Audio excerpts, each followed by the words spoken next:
Hey everyone, I'm drunk. I've been drinking whiskey. I'm drunk. Now let me drink some coffee to sober up. Okay, that's better. Sorry about that. And I'm sorry this took so long to get back to this. Now, as you can see, hardcore, very hard. My, if I recall correctly, it's been a couple months since I played, and I left off here, and I think I'd grabbed some stuff, so my inventory isn't quite empty. Now that explosion doesn't mean anything. There's no enemies in this area except for one, which will be coming up shortly.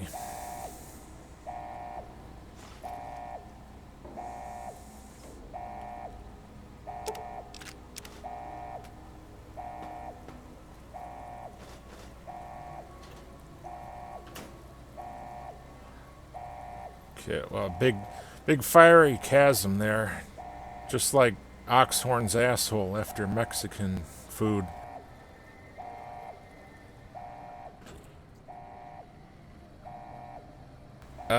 Clipboard and a pencil. It's worth a cap or two.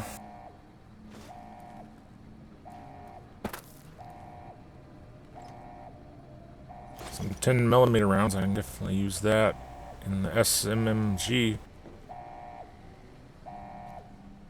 Now this was a missile silo, so I imagine there was a big missile here. Okay, this hard lock is going to take 75 skill, and I only have 11, so there's no way that's going to happen. Requires a key. When I first played this game, I thought there had to be a key somewhere. But all these years I've been playing it, I never found that key. Now here's the one enemy, and it's a sentry bot. Not really a big deal, considering all we've faced before. But, as you can see, he's kind of resistant to the fire damage.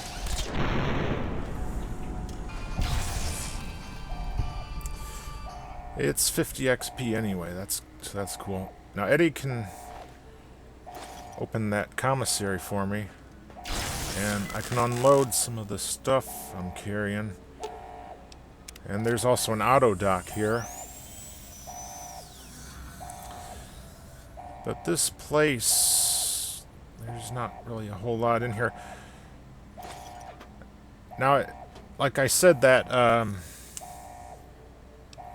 and there's a Programmer's Digest I could use if I had just a little bit less than 75 skill, but it's just not going to happen with only 11.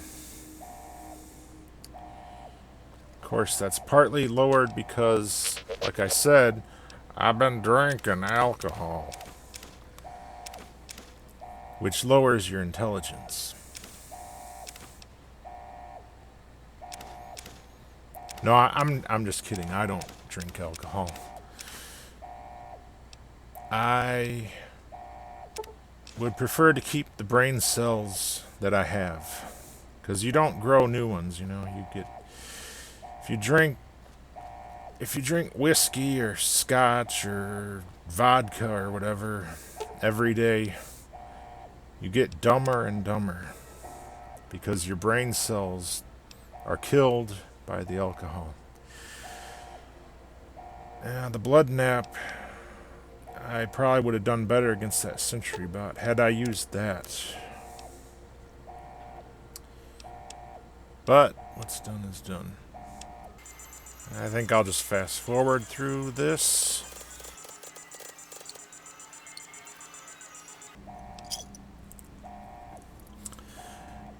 Okay, now there's another locked door around here somewhere. It's only average. but I'm not going to be able to do that either. And again, I don't know if there's any key anywhere. If there is, I've never been able to find it.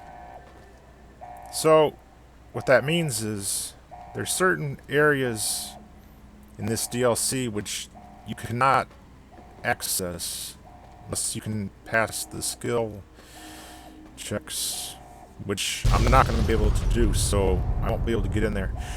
And in that one room with the hard lock, there was a destroyed iBot, which has one of the upgrades for Eddie. So I'm not going to be able to get one of the upgrades. I think I'll be able to get all the other ones. However, I think if you get all of them, you might get either XP or an achievement or something like that.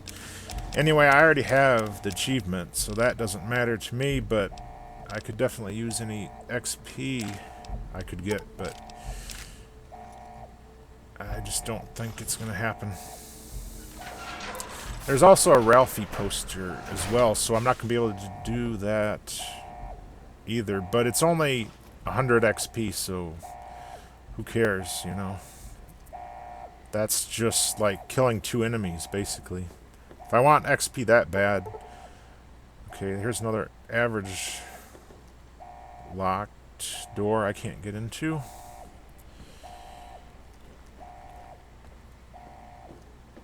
Now, if I recall correctly, there is a skill book somewhere in this vicinity. It's been at least a year since I've played. I'm gonna go ahead and save because there is some bad guys coming up here shortly, and we're entering Oxhorn's asshole here after he ate Mexican food. That's why there's all the flames. I'm trying to find that skill book.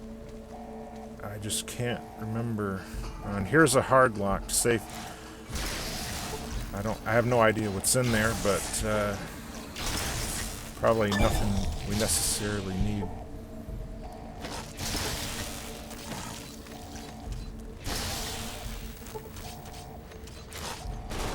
Okay, Eddie's down, but I think I got this.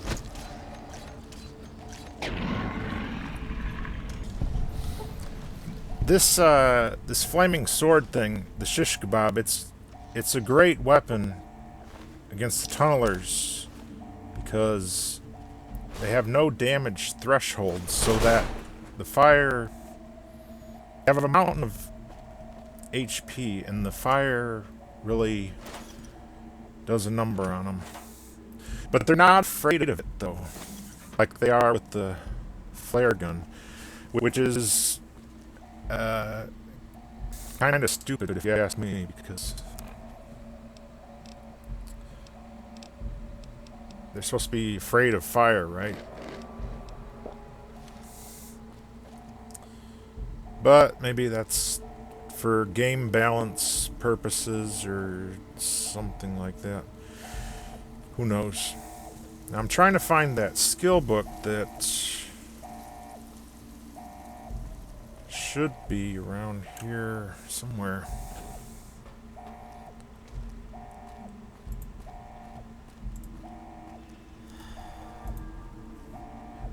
Fortunately, the fire doesn't do any damage. Okay, here's some stim packs and stuff. That's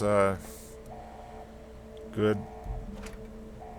Some more stuff. It's definitely worth grabbing, if nothing else. But I'm pretty sure there's a skill book. I forget which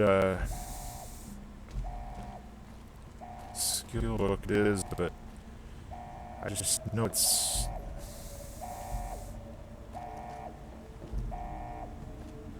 Looks like it's over there in the corner. Yep, it's a big book of science. So I can get 3 more in my science. I'm at 11, so still nowhere near enough to do anything, but, you know, it's something.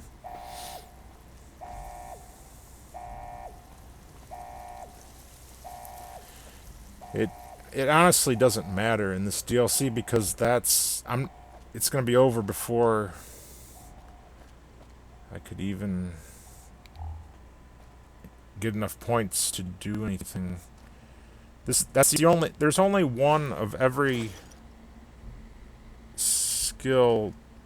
There's one book for every skill in this DLC, if I recall correctly. There's not two or more, so that's one reason why that comprehension perk isn't very useful when you're doing this challenge, because you're only getting one book of every kind. But otherwise, it's a very useful perk to have.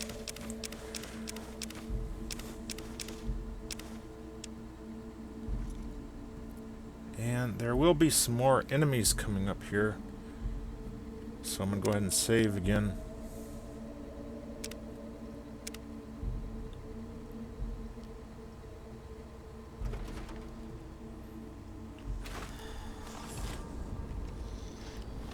Fortunately, we have a good weapon, and our melee skill is really good. I'm going to drink some beer to get the strength up, and some Med-X to reduce the damage. Alright, here they come. Somehow I hit Eddie, unfortunately, but he's a robot, so he can probably handle it.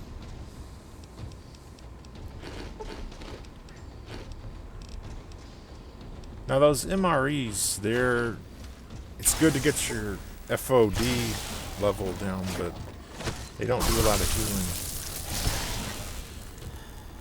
But I just want to get rid of them because my carrying capacity is limited because of the J. Sawyer mod. So I'll just get rid of the food.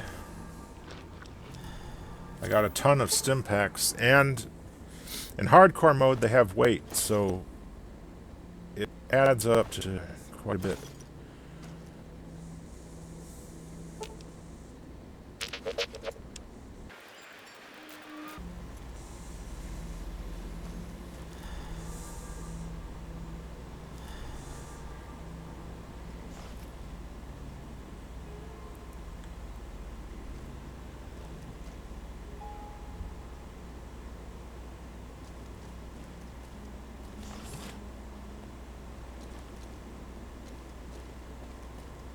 If I recall, there's some more enemies up here.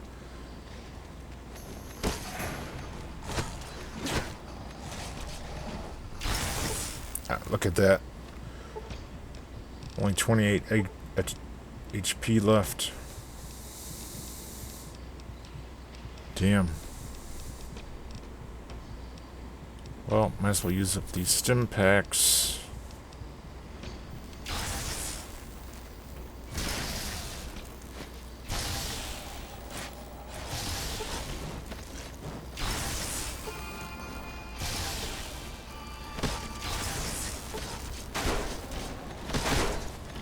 I think Eddie's down again.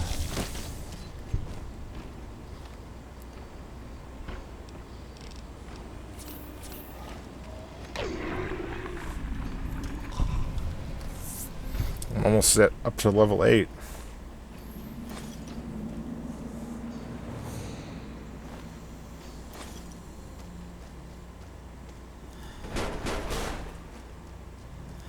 Alright, Eddie's back up. You've seen how I took care of the enemies in this area. Now, let's take a look at how many a true nerd dealt with the very same situation in his weak attempt of this challenge. Okay, fine. One of you is... Oh, no, both of you. Okay, I've managed to hit both of you. So they're both now fleeing, because he was caught in the blast radius. They're fleeing downstairs, giving me plenty of time to get out of here before they recover. Now, who do you suppose this guy is?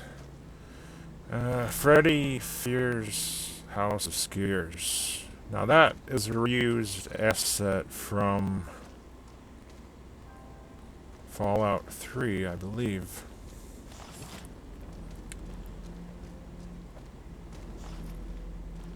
Kind of appropriate, too, because it is nearly Halloween.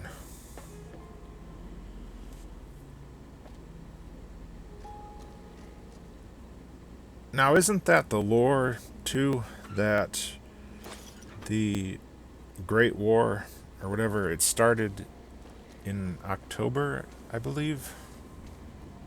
So, it would make sense that there would be Halloween stuff, right?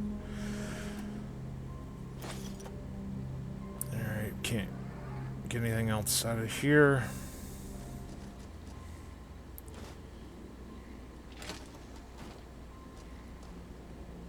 Damn dehydration.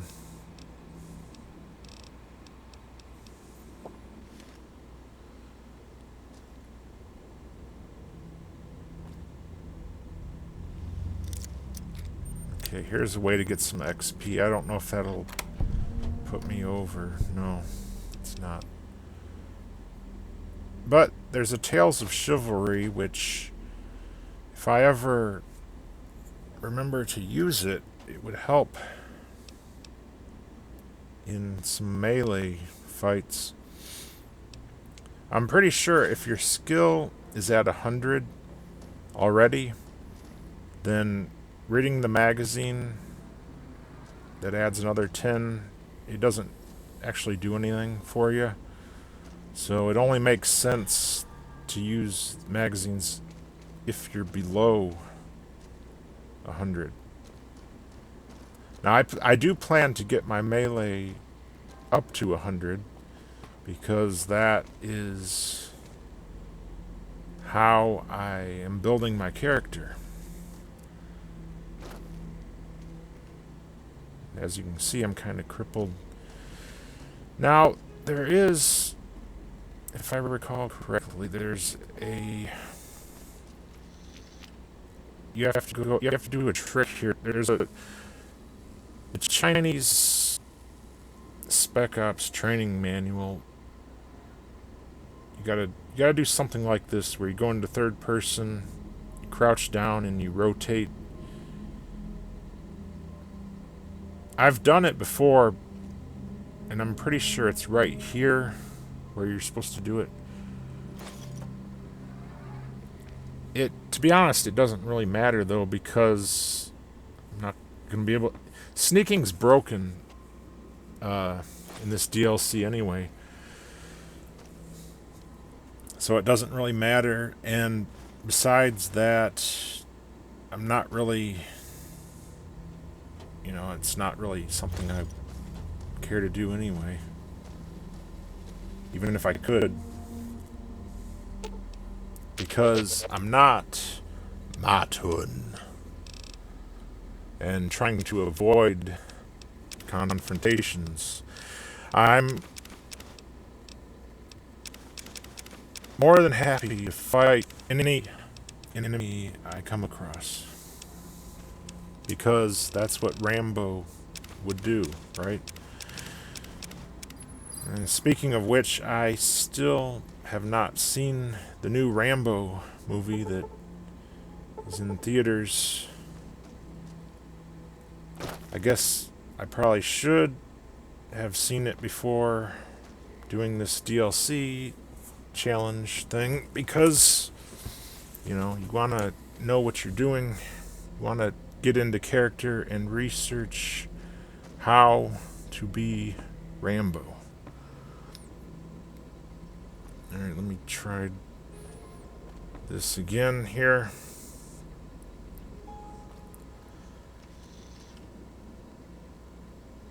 Now, I don't think you can actually see the book, but if you can get the cursor to go over it,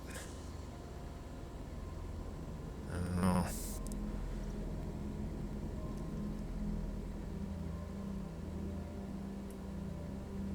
Oh, did I just see it there? Or maybe it was this crap laying around. Now I'm trying to move this damn tunneler's head, but it weighs 1,000,000 tons. You know how it is in the Gamebryo when you try to move a piece of a body and it just doesn't let you do it.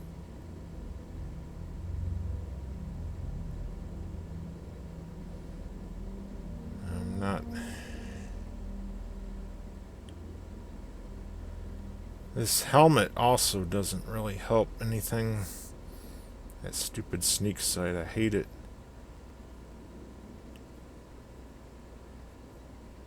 Oh well. Like I said, it doesn't matter. I'll just leave it.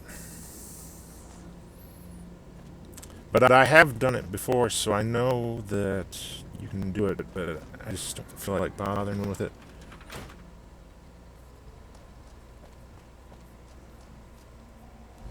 Now I'm gonna hobble my way back to the auto dock, I guess. Clear out some inventory as well before proceeding further.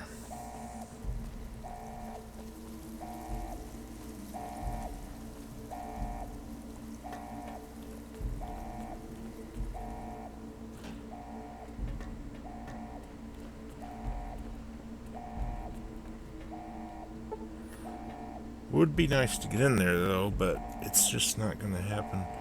Also, those lockpicking magazines, I noticed they're extremely hard to find.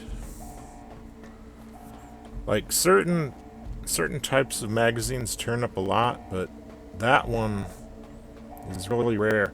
I think the rarest one though is the true police stories, which increases your crit chance.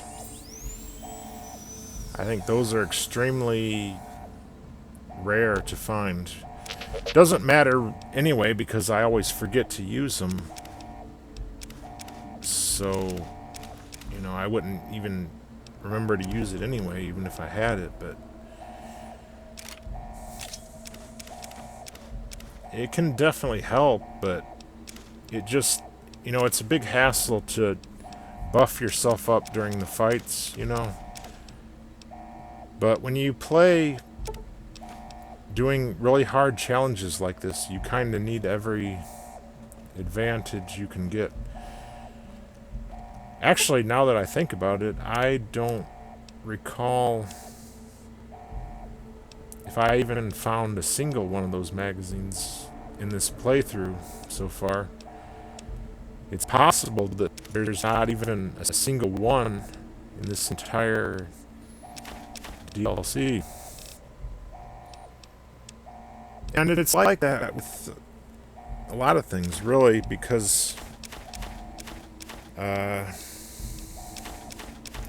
certain chems, like turbo, I don't think you can find in this DLC at all. And there's also no way to make it.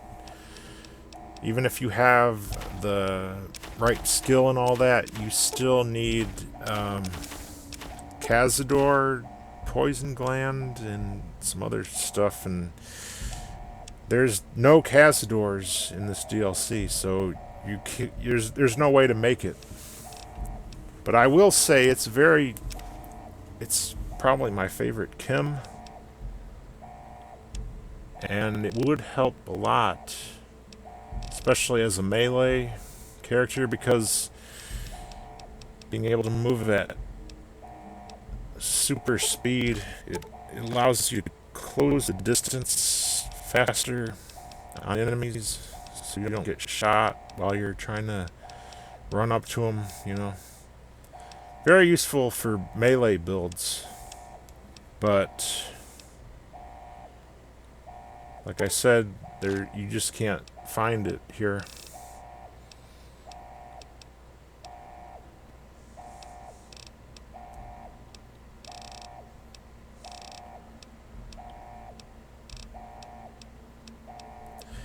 And this challenge, it's all about going in with nothing and using only what you can find in the DLC. You can't take anything with you because that's the whole point, to make it a challenge. Alright, we're gonna head back to HQ and put some crap away. And I've already looted all this stuff. But I'm gonna go ahead and save just in case the game crashes or something. Because I have had that happen before.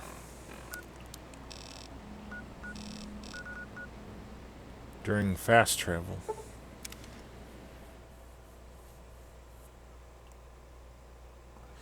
If that roulette wheel spins for too long, then you know something isn't right.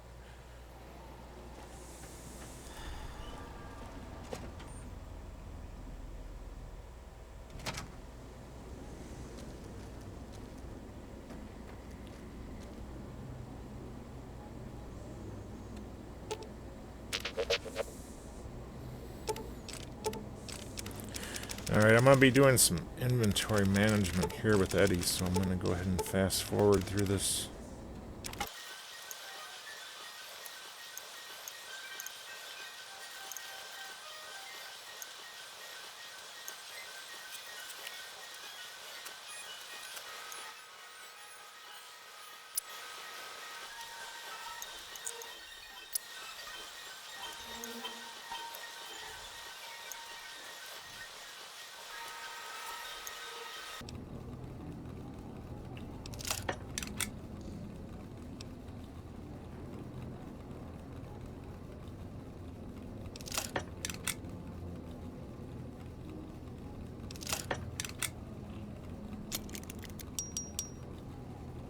Okay, I grabbed this chainsaw and I repaired up my armor, which cost almost every cap I had. Now, with this chainsaw, I'm going to try to take on those sentry bots that respawned up in the silo. Now, as you may recall, in a previous episode, I think it was the last episode, but I'm not sure because it's been a few months, I had a hell of a time killing 2 of the sentry bots, but there was like 3 more in that one room with General Retzloff, the ghoul guy. So yeah, this chainsaw, though, it ignores damage threshold and all that, so it might help against these guys. We'll see what happens here.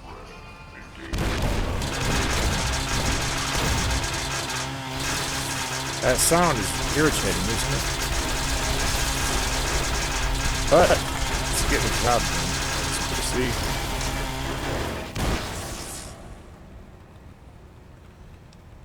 Now, the more I fight these guys, the more it amazes me that I was able to get through here.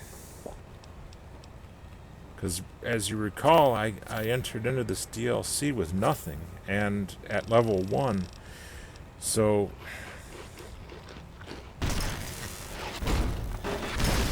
and they don't get any easier. They don't seem to get any easier as the game. Now, the thing is, this silo here, you have like, I don't know, like 6 of them, right? That you gotta fight, plus the turrets. This, if you come in at level 1, you can get past them, then you can pretty much do anything. But yeah, as you can see, that chainsaw, and we leveled up, which is great. So that level up right there alone makes it well worth it. And I'm only getting 12 points per level because I'm an idiot. I'm gonna bump that up to 78. Now the perk, yeah, this is a even level, so I get to choose a perk here. And this is going to be one of the last perks that I take before... I might make it to level 10, though, so I might get one more after this, but... I wonder if you guys can guess which perk I'm going to go with here. I've already decided, but I'm going to go through these anyway.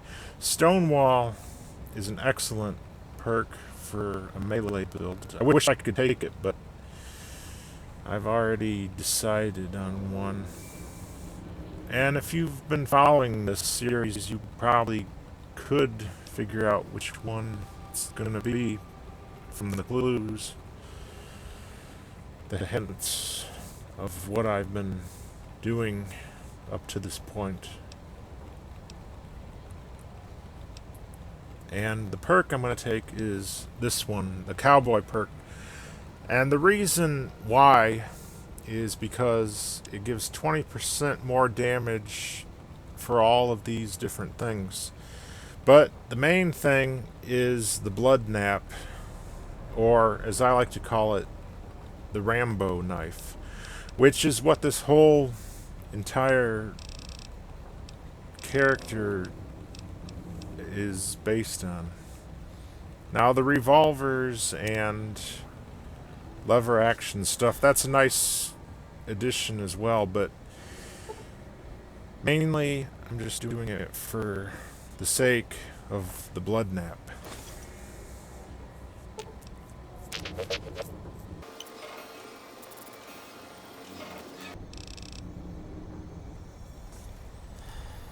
Now, with these sentry bots taken care of, I can finally devour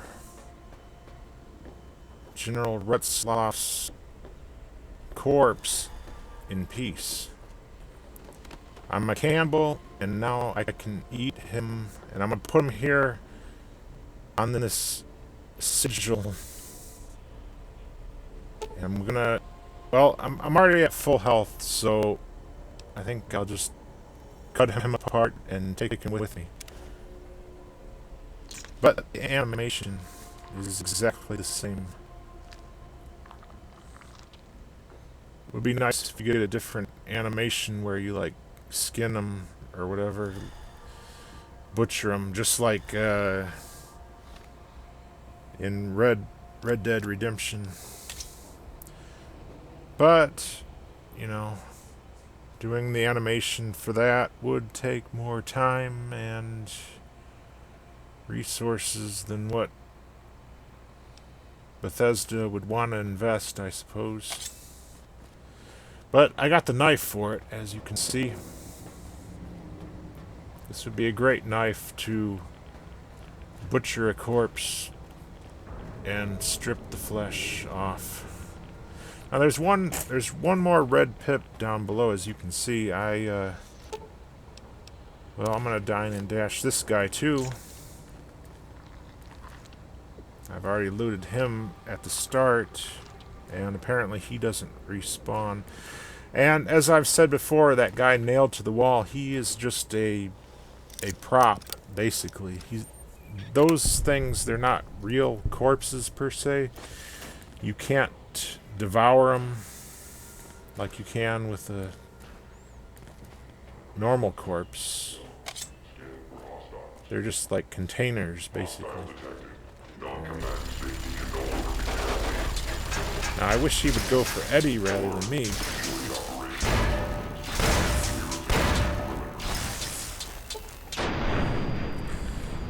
I just wanted to test out Blood Nap now that I got that perk, and it did the job.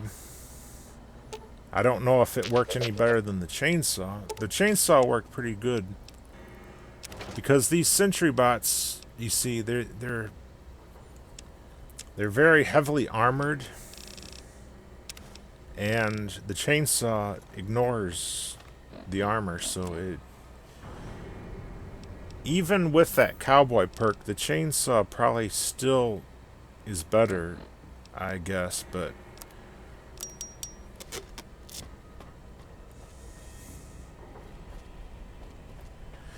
Alright,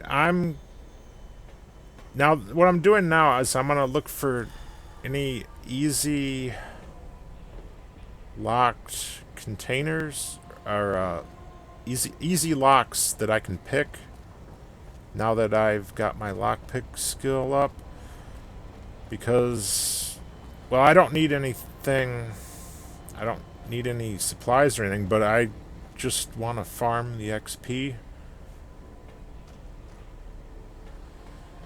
And I don't think I've been back here. Yeah, right here's one. Alright, that's 30 XP, and there's the crap in there, which I don't really need, but...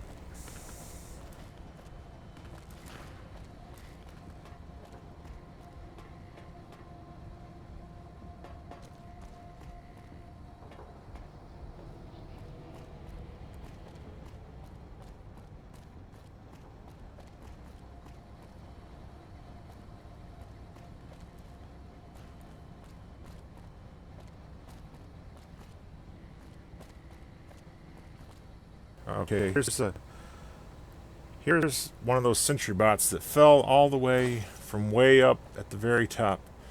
Kind of reminds me of that Batman movie with the Joker when they're at the top of that church thing, cathedral, and he falls all the way down to his death.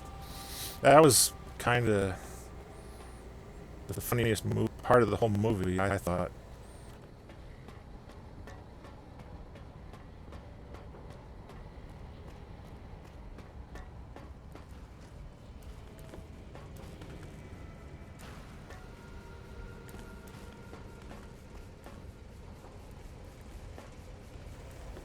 Alright. Apparently there's a drinking cup I missed, and a cigarette. Somehow I missed that. I don't smoke, although I could because I have the mod installed. But that would kind of be cheating, I guess, because that's not, part of the base game. It gives you an advantage, sort of. Alright, I'm just going to fast forward through here to see if any more easy locks or not.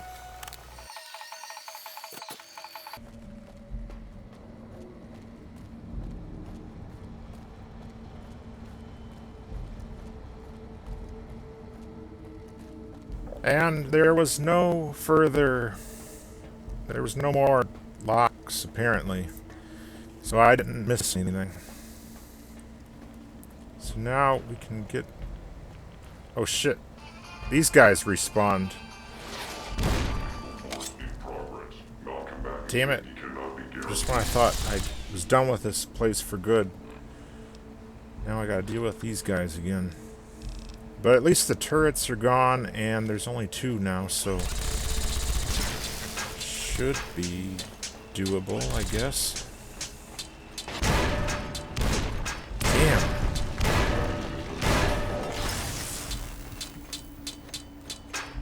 Damn it, look at that.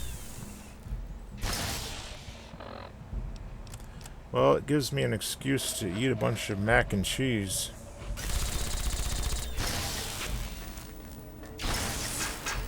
Damn, man.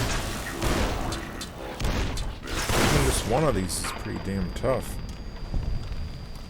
Like I said, it blows my mind that I was able to get through here at level 1 with nothing. But I did. And I didn't have to rely on cheats like Matten did. I mean, I mean, using science to disable most of them, like he did. But I'm just going to hobble my way back to the auto dock now, and I can safely say that I'm done with that silo for good now, because I did everything I wanted to do. I did not find any more locks to pick, and I devoured all of the corpses. So I've achieved my goal, and I don't need to go back there ever again. At least not in this playthrough anyway. Okay, I gotta go this way.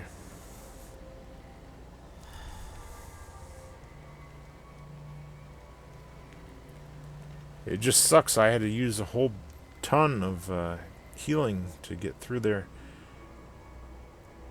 And those doctor's bags aren't exactly easy to come by either.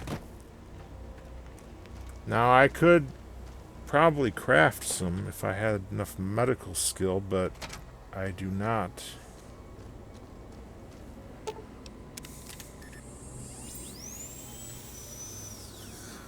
Fortunately, there's these auto docks, which, to be honest, if you didn't have those, if it weren't for those auto docks, doing this challenge would be a hell of a lot harder to do. It might not even be possible. I don't know. But,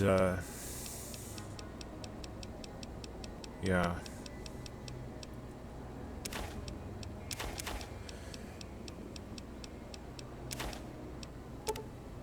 Now, the Dead Money had those auto docks because Christine was... That's where you find Christine, right? So, if you were to do this challenge with Dead Money, you would be able to heal yourself using that. Also, I think you can buy doctor's bags, I think, from the vending machine. I'm not sure. The commissaries in this DLC kind of suck because, for one thing,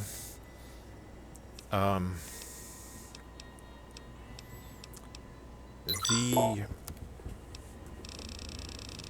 selection is very limited in what you can buy, and they don't restock except every so many days. I don't know how it works exactly, but it takes maybe like 3 days or more before the commissaries reset. So, yeah. And it's not like you can get everything you want anyway, because you can only buy what it carries, which some things you just can't get. But anyway, I'm gonna fast forward through this.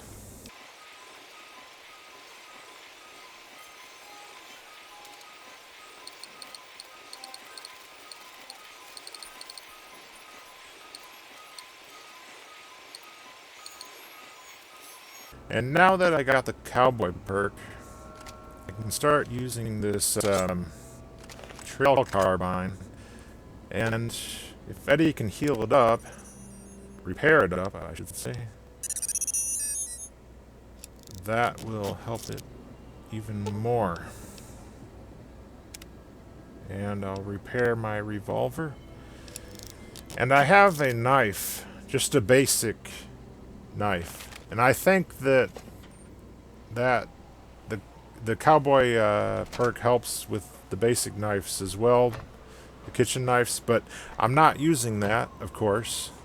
But I'm going to need that knife because I'm going to craft something with it here at this campfire. Now, maybe if you've played this game enough, you know what I'm going to do here, but if not, it's going to be a weapon binding ritual, which, as you can see, it does a bunch of things.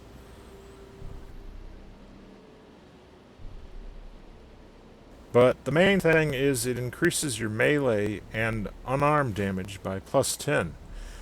And that is extremely... Oh, what the hell? These guys respawned. What the fuck?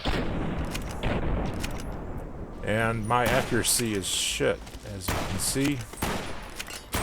And grenades coming. Damn it, I didn't know these guys... Oh shit. I thought these guys didn't respawn. I didn't know that.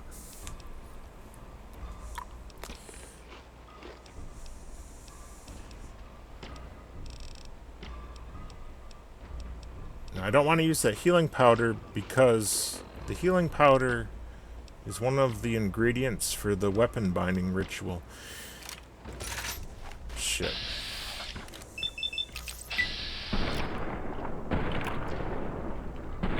It's not really doing much.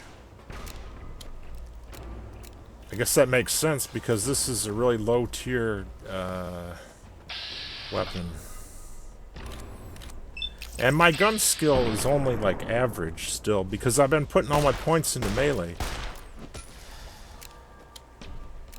I got my guns up to like 50 or something, but it's not great. Okay, I disarmed him, that's good.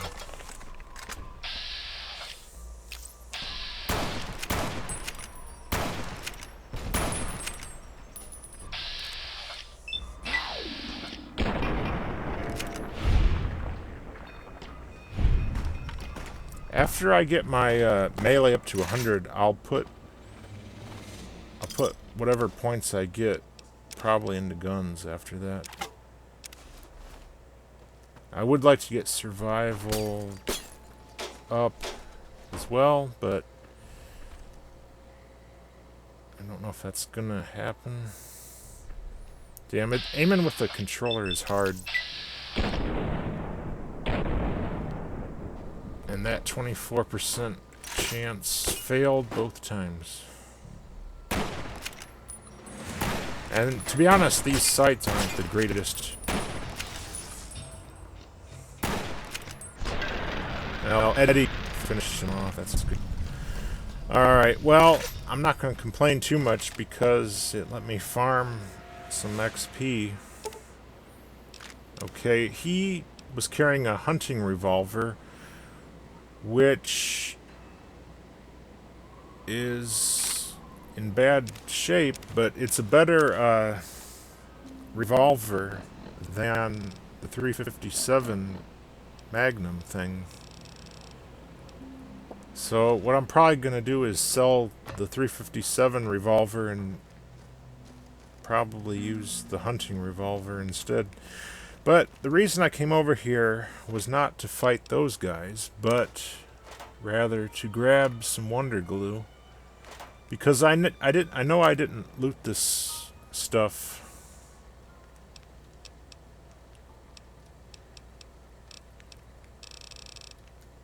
So I thought there would be some here, and thankfully there is.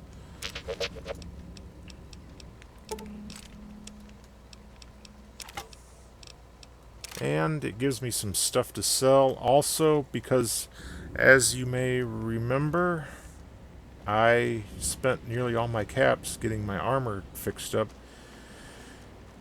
Now, armor is... Eddie can't repair armor, so... Yeah. And, yeah, I can craft one. Healing powder is the thing that I'm lacking to prevent me from making more of these. I'm going to save at least one weapon binding ritual for the fight with Ulysses. But if I can get more in the meantime, then I will do so and put them to use. But, yeah, I was cautious when I went into this barracks here, because I wasn't sure if those dudes in there respawned or not, and looks like they didn't. So this thing, it's a low tier revolver. I may as well just sell it. I'll keep the ammo though, because I can break it down. This armor stuff I can sell. Cigarettes I'll sell. They're good value. I can smoke them with the mod, like I said, but I'm not going to cheat. Yeah, I got a True Police Stories, I see. But only one. I don't know where I got that. I must have picked it up at some point during this playthrough. If I remember to use it, I can use it during the fight with Ulysses, but I'll probably forget.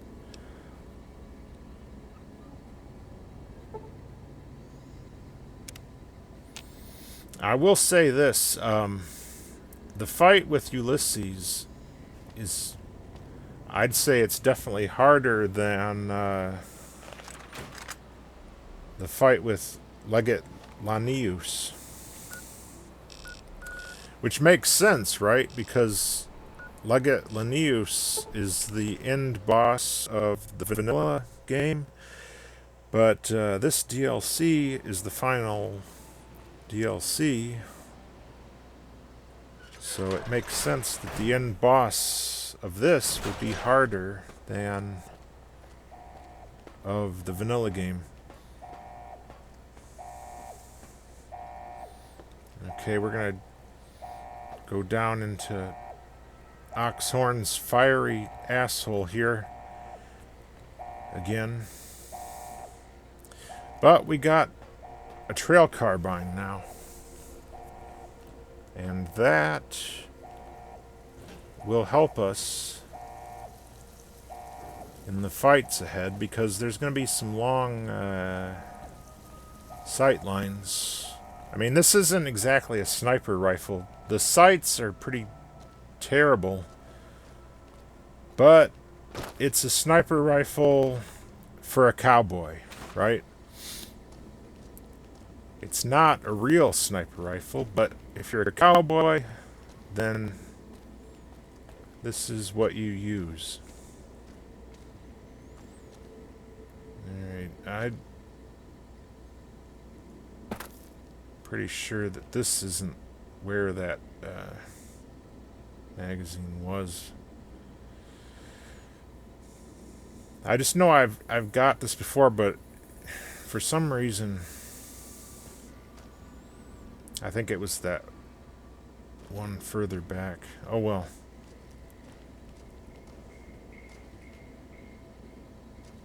Alright, so when we go out here, we're going to have a conversation with Ulysses. It's going to take a while, because he likes to ramble. Hopeville, High Road, Ashton, tiny cracks in the earth, nothing compared to the road carved ahead. Before you, this is the edge of the divide. Ahead lies your work, the history you burned in the earth, what you brought to the people here. I had nothing to do with this. You delivered a package, had markings that matched those in the divide. Not all, but enough. Military markings from someplace the bear had savaged in the west. Maybe seeing those markings on it reminded you of home, made you carry it.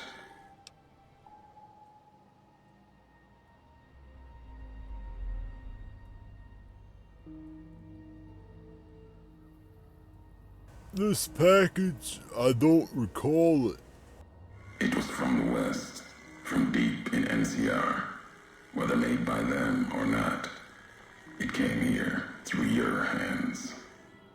It was a device, a detonator, one I'd never seen before, or heard before. You you carried that thing to the divide.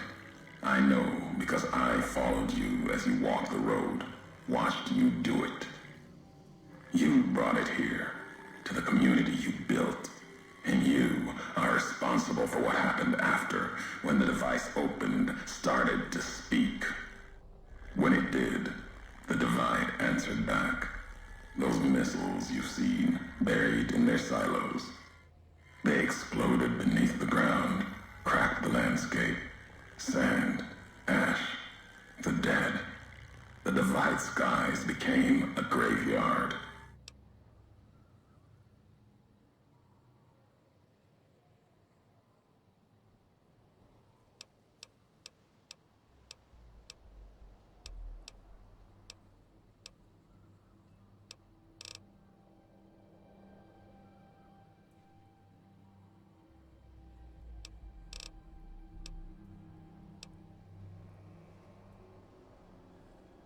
You can't be sure it was me.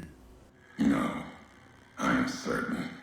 What I hadn't known was that you still lived after the divide. What happened here can happen again. You already proved it. What you did in Ashton, the silo there.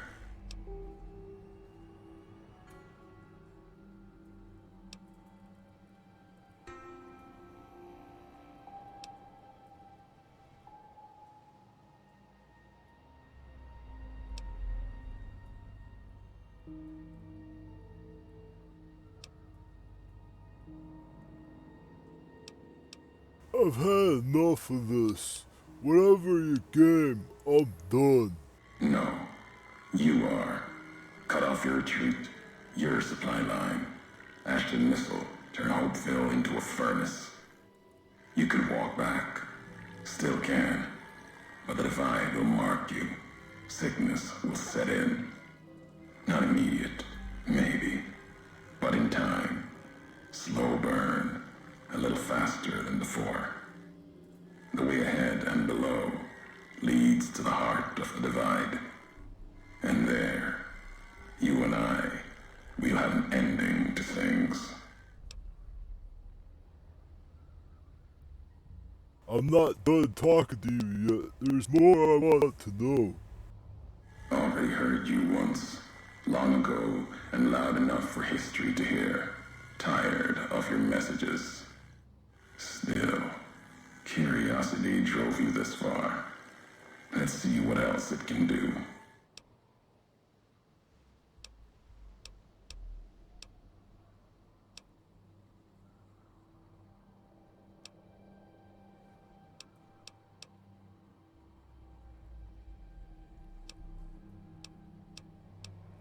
I found some recordings from you on the road.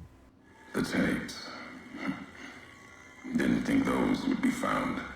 Weren't worth the words anyway. Not like I'd forget what happened. Had the tech from the big empty recorder a woman gave me on its last legs. Didn't survive the road. Cast it and the tapes aside. If you heard them, they're of no consequence. Ramblings. Reminders for a man who doesn't need them.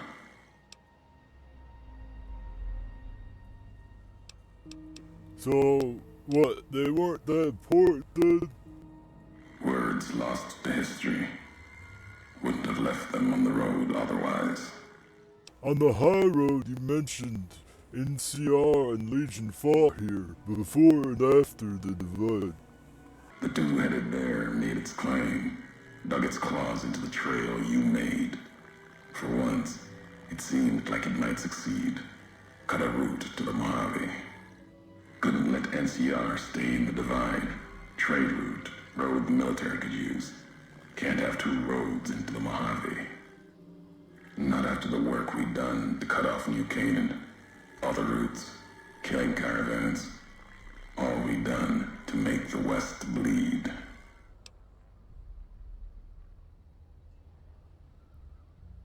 This is the first I've heard of Legion coming this far west of the Colorado. No, when they come this far, they aren't Legion. They walk as couriers, like we do. And the divide is the reason no legion has been seen.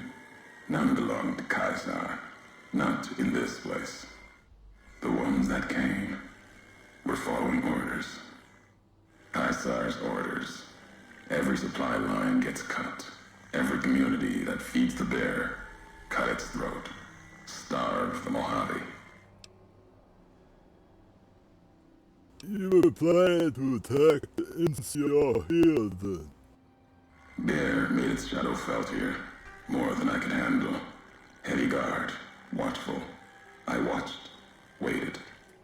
And as I watched, studied the people, the flag, markings, thought perhaps, if I got rid of the bear, what you had given life to might come again. Waited too long, hesitated. A courier isn't meant to stay in one place for long. And then you came, with the package. History.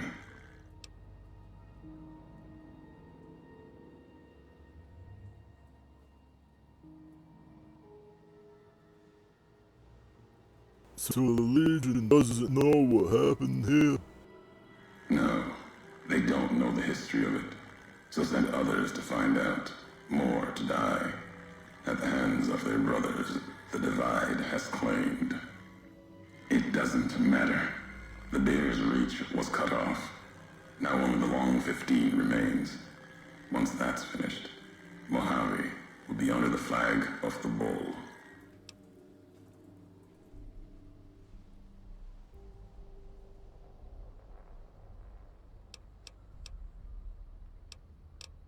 How are we planning to attack the divide? Didn't know. But couriers can travel anywhere. They make roads into places no one else will go. Guarded or not. Was going to watch, see. The Legion. Thought it might get into the community through me. Just as I'd found the way by following you. But you struck first. Shattered the ground and let your home burn instead. Nearly killed me. And everyone here, walking or still. Enough of this. Tell me where you are. At the end of the divide, through the trenches and wreckage, that's where you'll find me. My new home, here, amongst dead men. You and that machine. Keep your eyes on the tower that cuts the horizon. You'll find your way. Made it this far. Not much farther to go. Okay, thank God that's over with.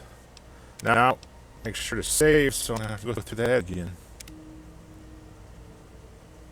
Now, there were some things I missed as far as him telling the history he had, my history with him or something. And if you get all 6, you get some XP, but I think I screwed up earlier on in the game. Back when I died and had to go through it again, I just hit every button just to get through it as fast as possible.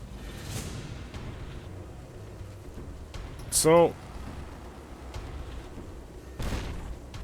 that's not gonna happen. Of course, these guys are coming. But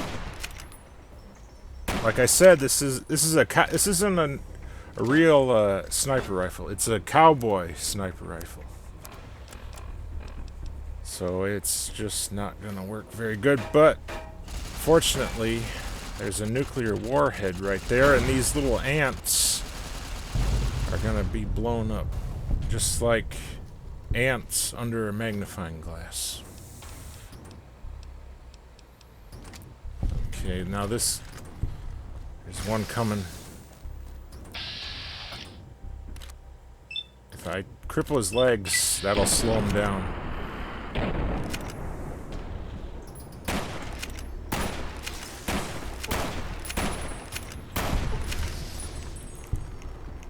Of course, I could have, and probably should have just meleeed him, but oh well.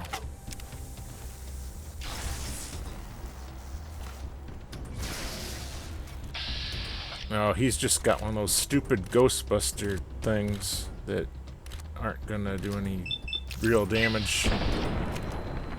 Maybe to Eddie, but not me. Okay, one more. Now he's got a nut. Okay, Eddie's got him. Alright, that's it. Although there are some red dots off in the distance.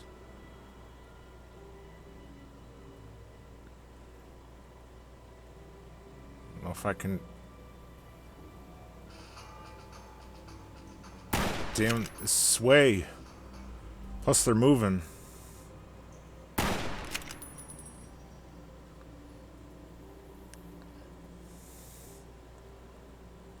And plus I'm using a controller. All those things make it really hard.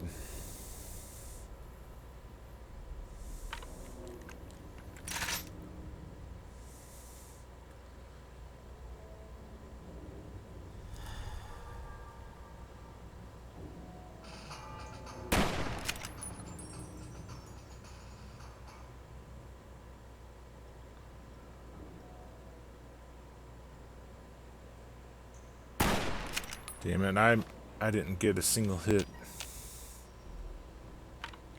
I'm just wasting ammo here. Now there will be some that spawn on the roof there, but I think I have to get up closer first.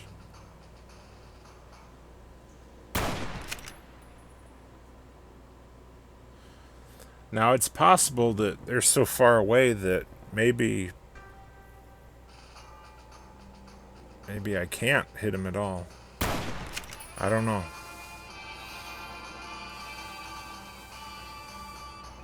I mean, maybe they're something to do with the engine limitations or something. I don't know.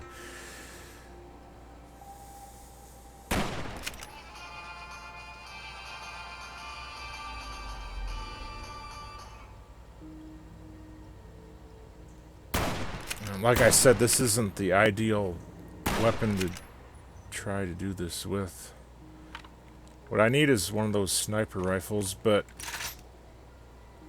I'm not gonna go back and get one now.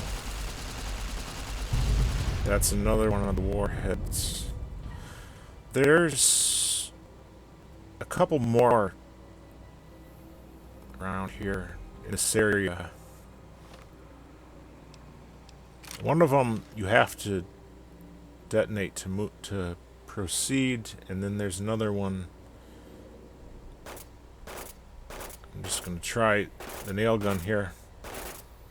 Not that this is any more suited for long range, but hey, you never know. It sprays a lot, so maybe you get lucky and hit them. If you hit them once, it might cause them to move closer. But I guess we're just going to have to go to them because it ain't going to happen.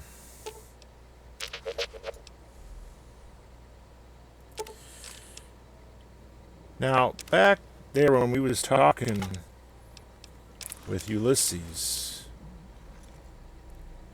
I watched Martin's playthrough, and he didn't seem to understand what Ulysses meant about why this place was so special, the divide or whatever. But I'm gonna play the log here. The Whitelegs meant to show respect, bribe me for Kaiser's favor, echoing mannerisms and words. Showed them tech caches, taught them the workings of chamber and powder, spoke of Kaiser's pride in those that used such things. Lies. And then they tried to honor me, not the Legion. They brought me before the campfire one night, showed me how they changed themselves, how they wore their hair now. It was like my entire dead tribe in the firelight, teeth grinning red in the dark, corpses, blood-covered ghosts. They had taken my braids, the way of the twisted hairs, as if it showed they were like me, of me, while every knot in their braids spoke of raping, violence, and ignorance.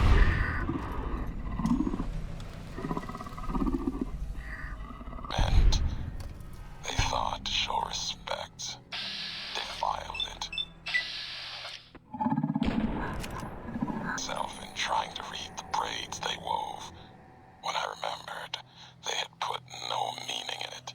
They had no history of what it meant. They didn't even know the insult in the twists, knots, and the dry wells came rushing back. The white legs circled like that. It was like looking at the dead of my tribe, reborn as ghosts, hateful, hungry, bowing to Caesar. Another history, gone, carried by me alone.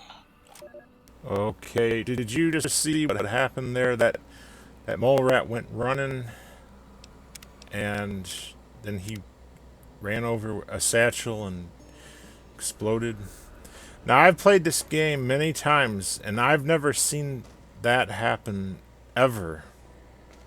That was something new. I'd never seen that before.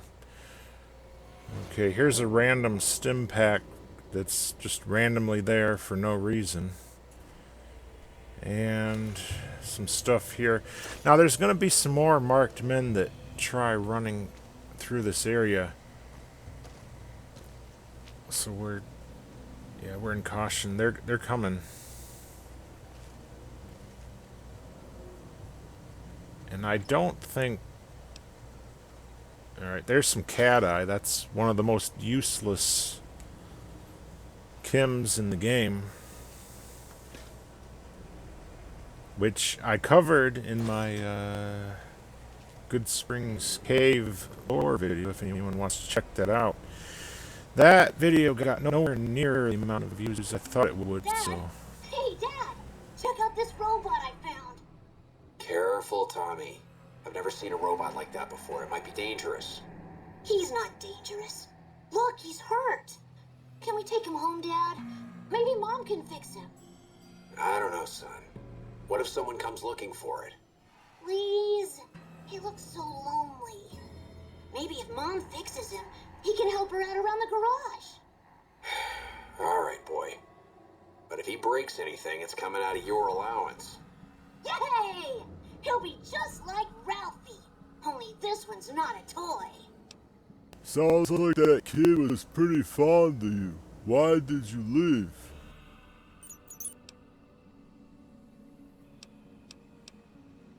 You gave that up to continue Whitley's mission? Was it worth it? You still haven't made it to Navarro yet. Where did this happen? What's in Chicago? Ellen, what? Come on, you're making that damn up. Come on, Eddie, let's go. Alright. Now, yeah, as I was saying, check out that video if you're interested. But, oh shit.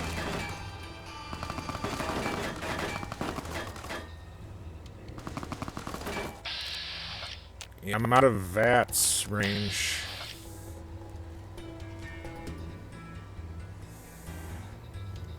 Okay, what? Here they come. Really, really bad chance of hitting. But, looks like I got him anyway. Now he's crippled, so that should slow him down a little bit, but... apparently not enough. Alright, he's gonna be coming up here.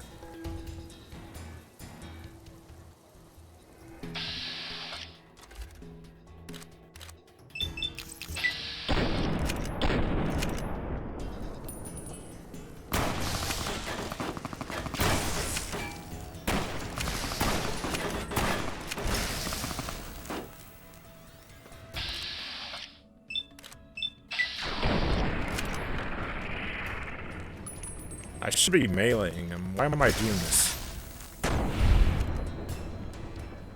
Alright. I think I shot the gun out of his hand. Or no, he had melee, didn't he? I shot whatever he had out of his hand. Now he's running, trying to find a new weapon. But I'm going to hunt him down.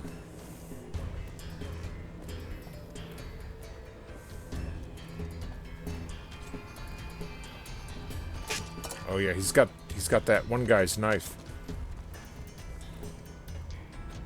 But my knife's better because mine is the unique version.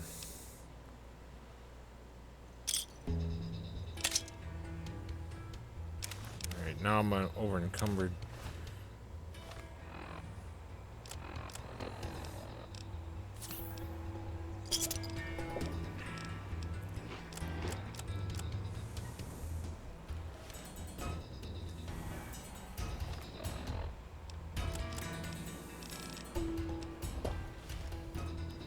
Alcohol doesn't help, so I'm already at my maximum strength. I'm gonna have to drop something. These baseball gloves. And well, I don't need these empty Nuka bottles, that's for sure.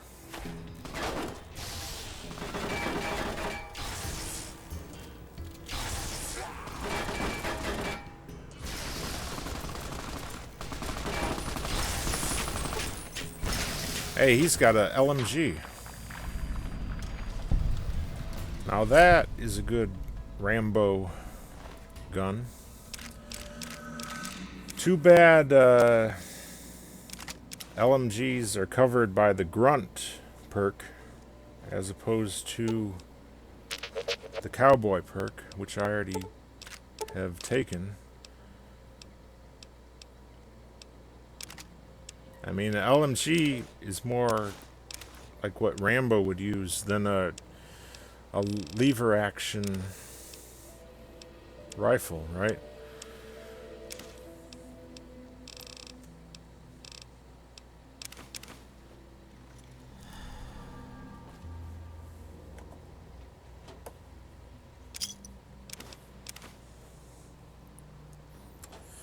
Well, anyway, what I was saying was, when many a true nerd was talking to Ulysses, when I watched his video,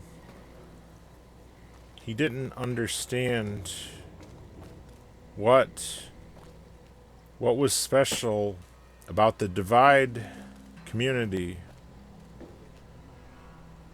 and he said it isn't adequately explained in the game.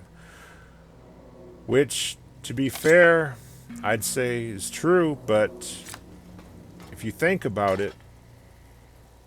What's that? It's like it sounded like I walked over something... item or something that dropped. Anyway, the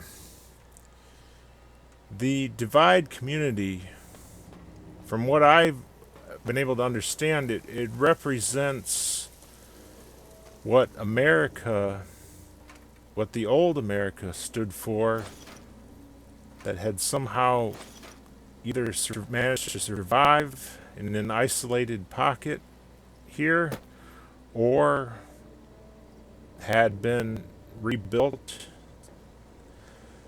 and then obviously got nuked by a courier, supposedly.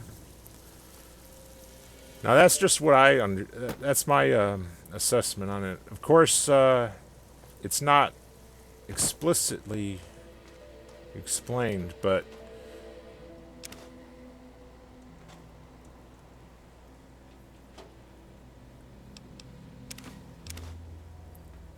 the thing is,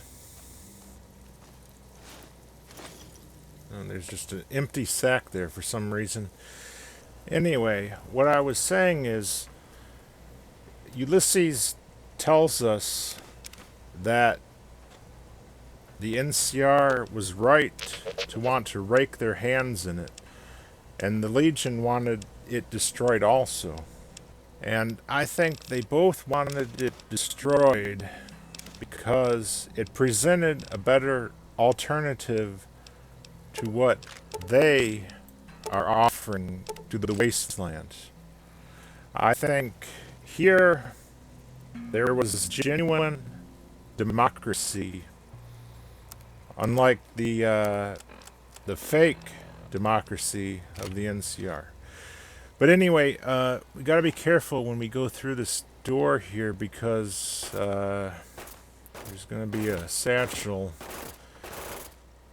Yeah, I know it's easy to miss, but the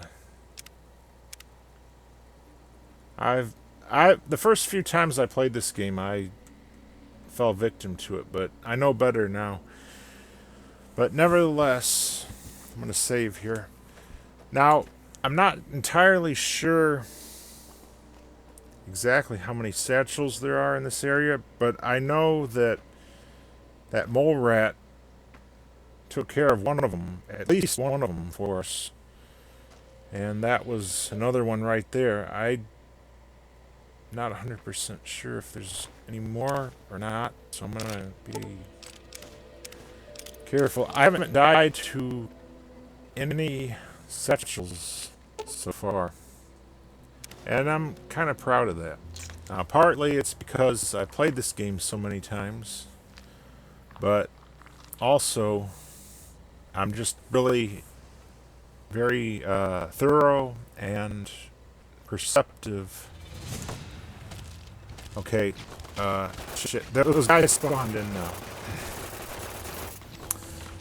Shit, I'm gonna take cover here. Now they're hitting me with plasma, which hits pretty damn hard. Oh shit. They must have got like a crit on me or something, because they killed me despite all that healing I did there. Well, I think we should make a beeline straight over to that building, and that way they won't be able to shoot directly at me. They'll have to come down to get me.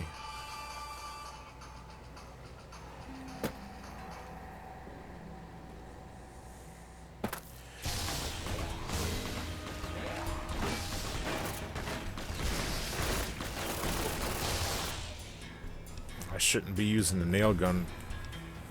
I should be using this, because I'm not Tim the Toolman Taylor, I'm Rambo.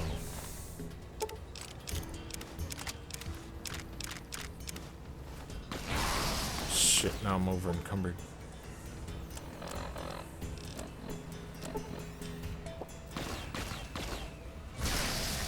Oh, Eddie. Damn, he's about packed full. I'm gonna have to make a trip back here shortly.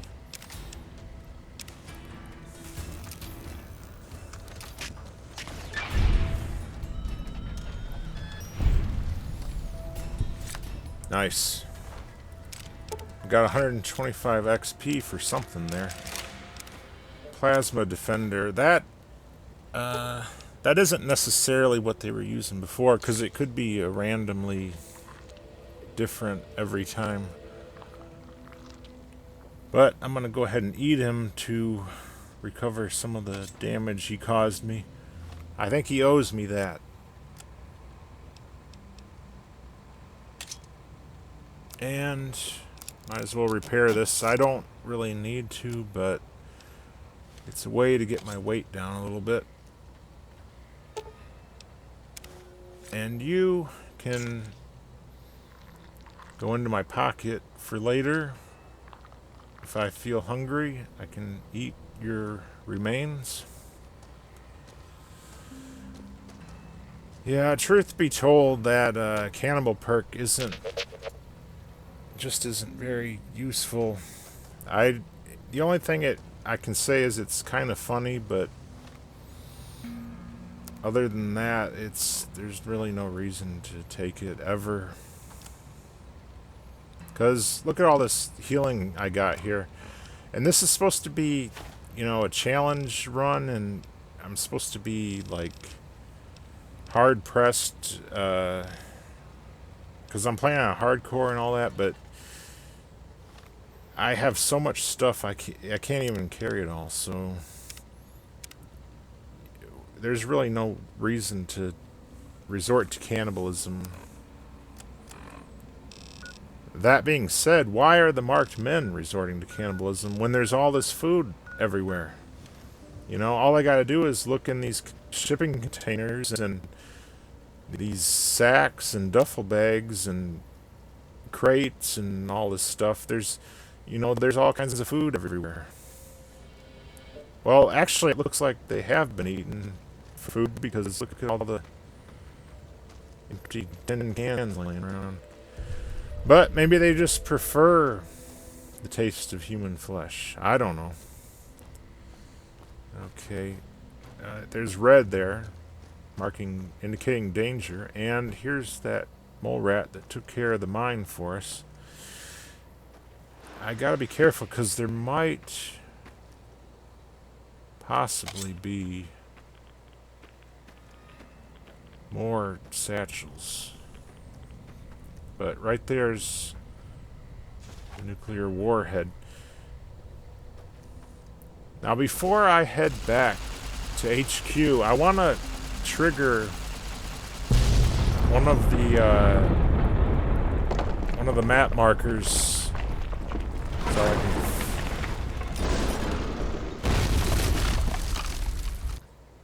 Okay. Map marker added.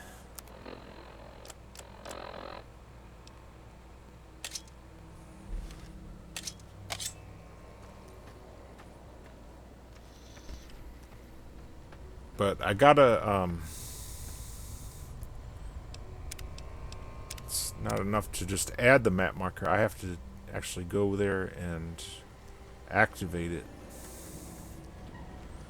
And the reason why is because when I leave, I want to be able to fast travel right back and not be up at the roof, you know what I mean?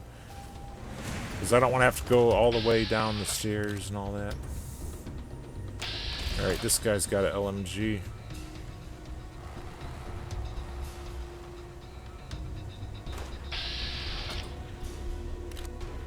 And this one's got a sniper rifle. I kind of wish I had that back on the roof, but I don't. Now, when you go against a sniper, it's good to cripple their arms, because that'll hurt their accuracy or whatever.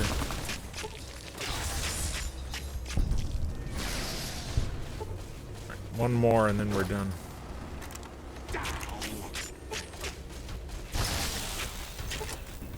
And you gotta be careful about going in there, because there is some satchels. I think we took care of all of the marked men. Alright, and there's the satchel.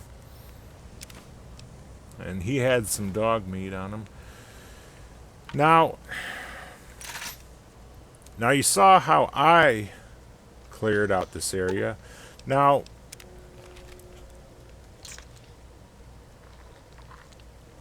I'm going to devour him to get my HP back up. Now, you saw how I took care of this area. Now, let's take a look at how Matun handled it. Now, I'm basically just going to start running. If I'm very lucky, I might actually survive this here run. So I'm basically just going to break round to the right here. Now, you're probably wondering why I'm doing that, because now all the enemies know where I am, etc, etc, etc. That's because basically what I'm going to do is I'm going to take advantage of some interesting triggers that are going on here, which is they've despawned, all of them. The game's got a weird thing in its sequence. I don't really know why it does this, but basically, when you detonate that warhead and reach the little kind of marker for the Cave of the Abaddon, then the game immediately afterwards despawns all of the enemies in this area. I'm not sure if it's like to avoid, say, too many enemies in the same area or something, but basically all the guys in here now just immediately and totally despawn, which is bloody convenient because there's a whole bunch of stuff here I want to explore, and some of those enemies are dug in pretty bloody tight. Dug in tight, huh? Well, I didn't have a problem dealing with them.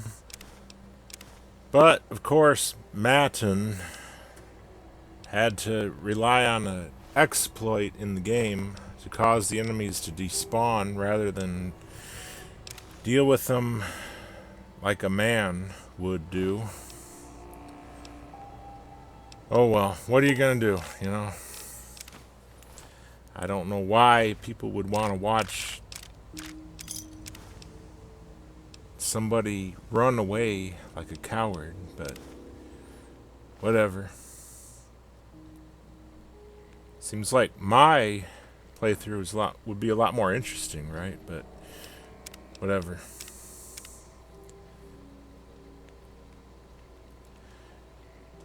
Now, gonna save here because there is at least one more satchel that I have to take care of. But before I do that, I'm gonna cook that dog meat. I know that's cannibalism, but you know, that's why I grabbed the cannibalism perk, right? So I could eat dog meat.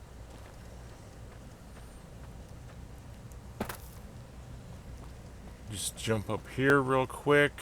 There is some ammo boxes here. But my inventory is full at the moment. But I want to grab I want to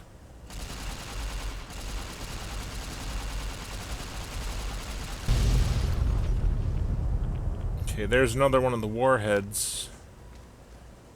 And here's one that we have to do to proceed.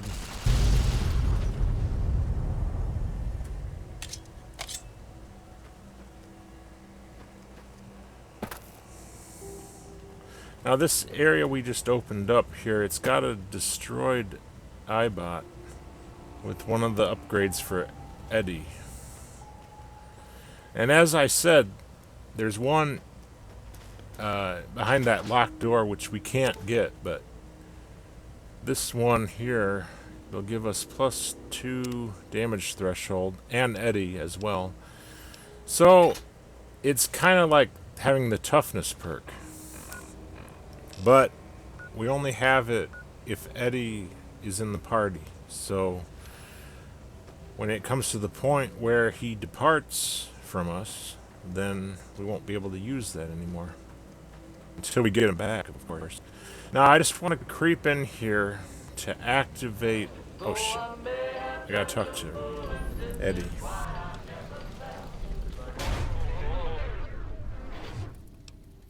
That was a 308 round, probably hand-loaded. That would have destroyed most robots your size.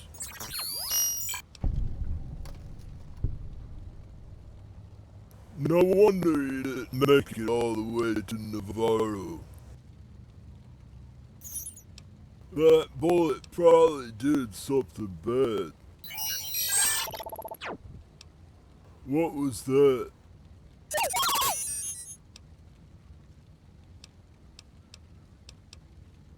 You're lucky you got away from them. They would have sold you for scrap in a heartbeat. That sounded bad. No time to talk. I don't like the look of this place. We should keep moving. Alright. Now, we just want to activate the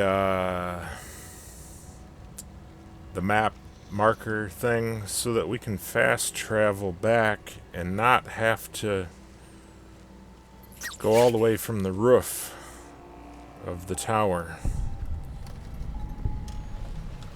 We don't want to aggro them just yet because our inventory is full and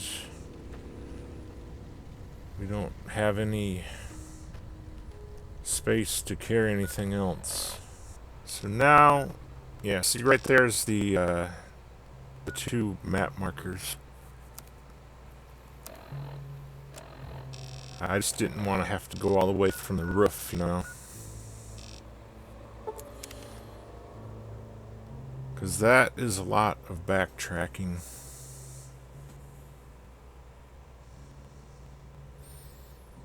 Although that said, we have the enemies cleared out, so it wouldn't take that long, probably, but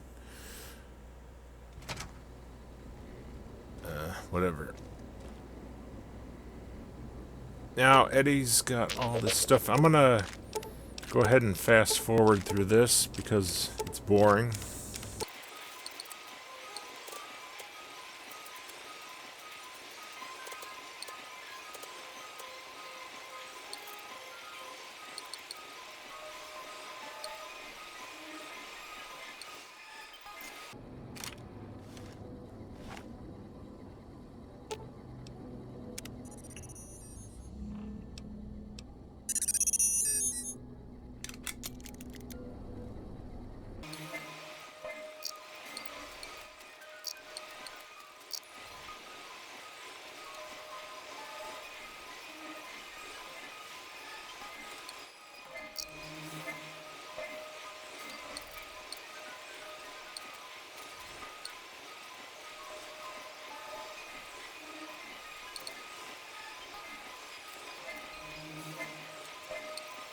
Okay, now I had the hunting revolver repaired up that we got earlier.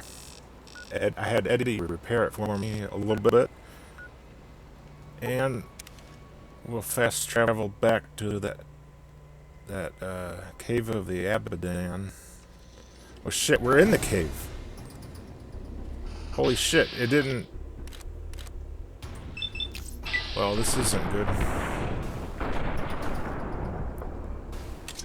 Damn. Wow.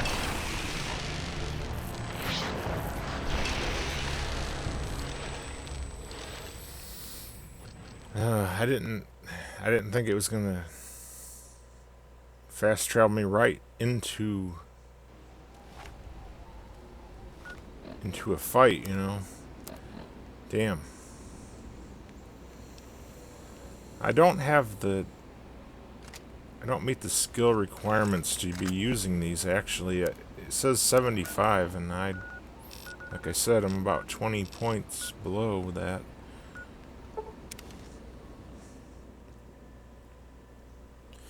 But, you know, that's probably why the sway is so bad, actually. If I could meet the skill requirement, the sway would probably be better.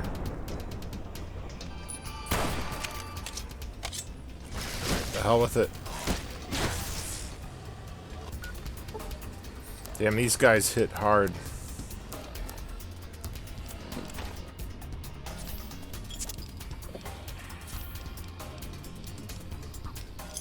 I'm gonna buff myself up with some pork and beans, Medex, MRE,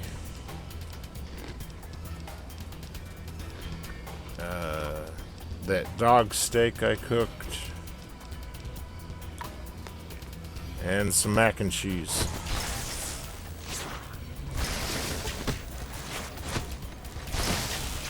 It sucks that this thing has half range. It's half reach.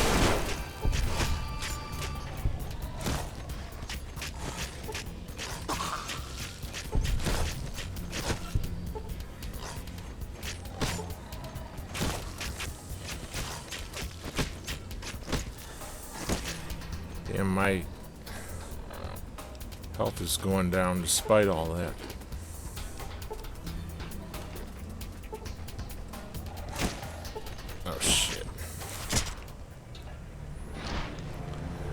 I think it was because my limbs got crippled and I wasn't doing as much damage there near the end.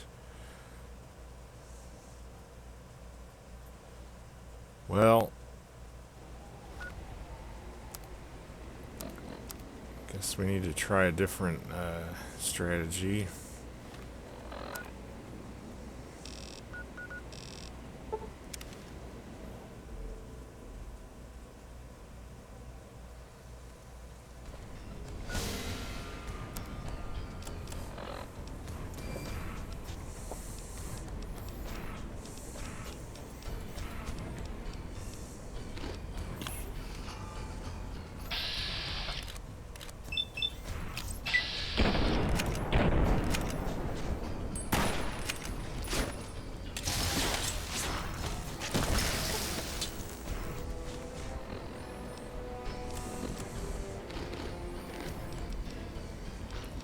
Gonna eat some human remains. They're actually marked men remains. But they will do, I guess.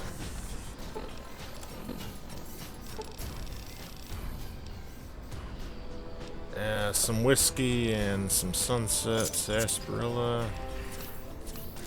Damn.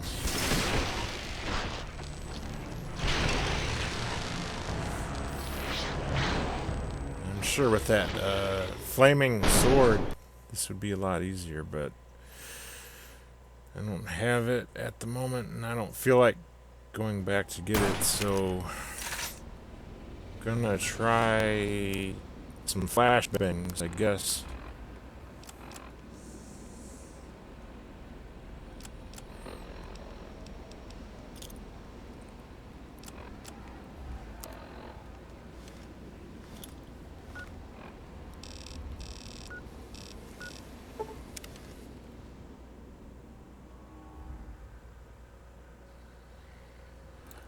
Now, where are they? I'm not seeing any red.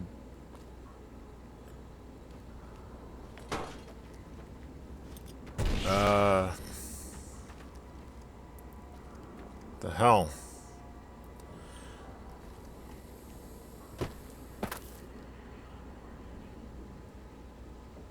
Maybe they're over further in.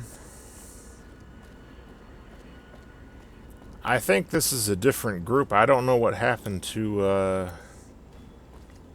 the ones that we were supposed to fight over there. I don't get it. Some sort of bug or something. I don't know. I never had that happen before. But then again, I never fast traveled into here when they were right into a fight. You know, maybe that's the issue. I don't know.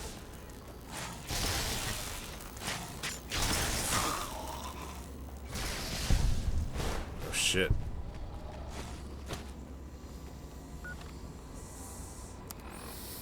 Now I'm frenzying them, but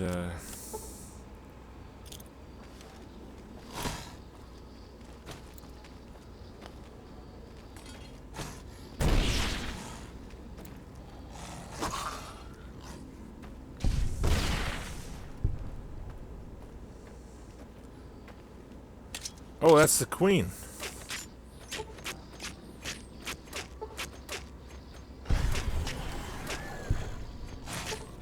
Yeah, she hits hard. You don't want to get hit by her.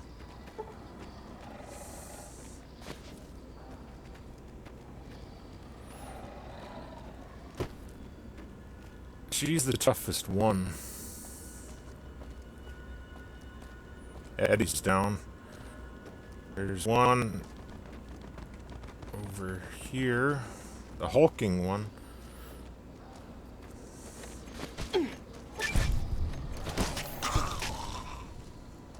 And there's the queen. Now, if we can just get our health up.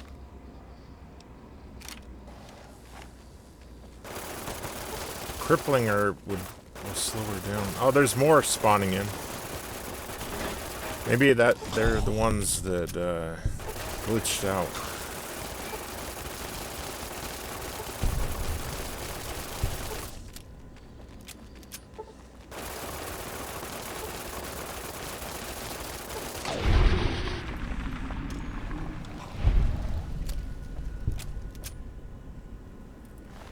that fungus. I guess that's what they eat. I don't know.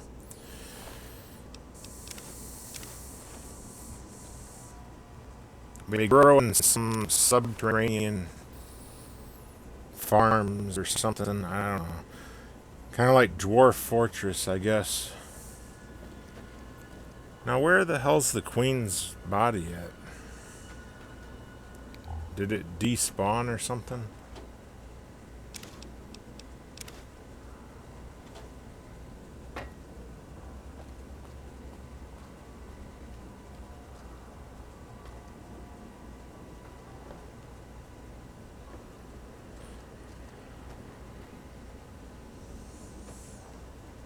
Damn, I don't know.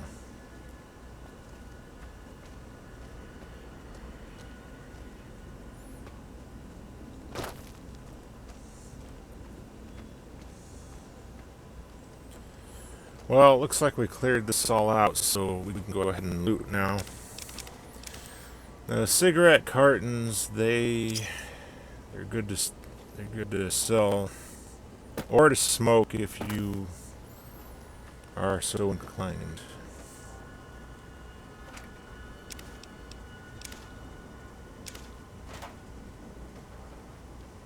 This here is Sunny Smile or Sunflower Summers. Yeah, that's it. I presume that skeleton is her. And I'm not going to read it, but you can, if you want to pause the screen, you can go ahead and read it there. So, yeah, and there's a terminal where they talked about some protesters, and they had something special planned for them, and presumably they ended up dead somehow. And I guess that skeleton there, that's Sunflower Summers, and apparently she ended up dead somehow due to something that the government did to the protesters. Now, I heard somebody say that the tunnelers were created from the protesters. Like, the government did some kind of experiments or something to them to cause them to become the tunnelers. I don't know if that's true or not, but that's what somebody said, and it could very well be, I guess. I don't think it's ever been explicitly explained what the tunnelers are. But they definitely could be some sort of mutated. I can see how they could have been humans once, because they often have things like teddy bears and stuff in their inventory. But then again, so do feral ghouls, and it could just be that they have the same loot tables as the ghouls or something like that. I don't know. Oh, there's some red, those tunnelers that glitched out, looks like they spawned in now.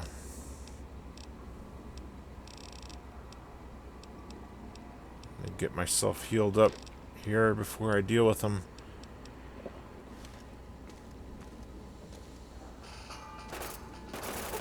Now, I already took care of the queen, and I think the worst of them, so it shouldn't be too hard to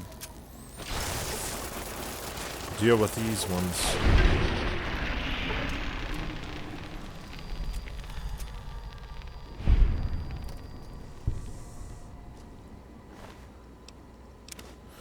But yeah, these could be the protesters, I guess. I don't know. But the thing is, there was that skeleton there, which I presume was Sunflower Summers, right? But then again, there was more than just one protester, so I don't know. It's hard to say.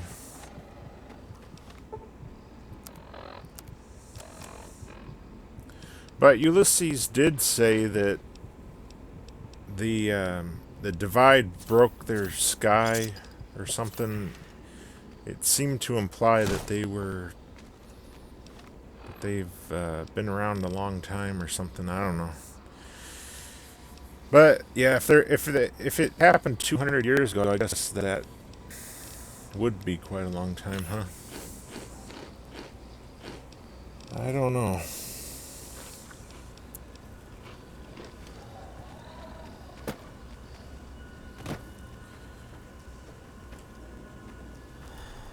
It's just one of those things that it isn't explicitly explained. You can come up with theories, but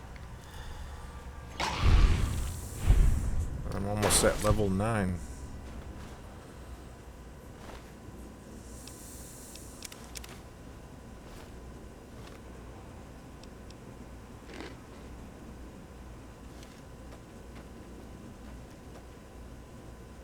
Alright, Eddie's back up. There's 2 more up ahead. I don't know what the deal is with them spawning erratically like this.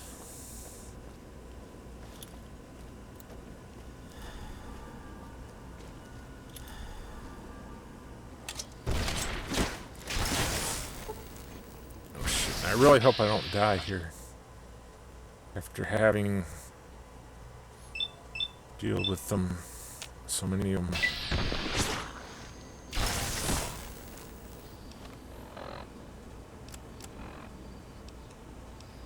I'm gonna eat the human remains, the dog steak. Shit, I'm using up all my doctor's bags. Thing is, though, I get crippled with like every hit.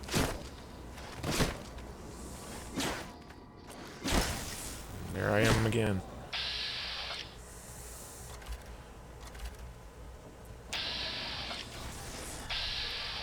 Now, if you use VATS, it gives you some sort of defense when you get hit.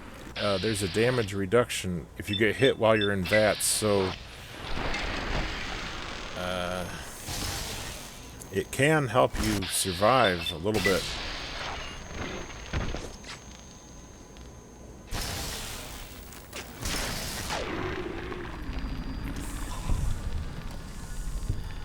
Alright, now I'm at level 9.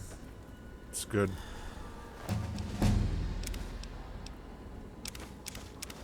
Yeah, see, I'm gonna put it all into melee. I'm almost to 100. Guns is only 50. Repair,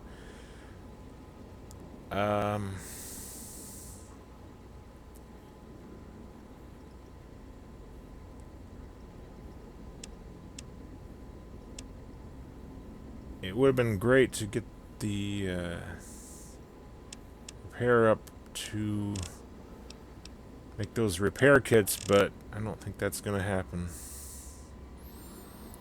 Now, it's at 90, and I get 12 points per level, so when I hit 10, I'll bring it to 100. And then I think I'll put the rest into guns from here on out.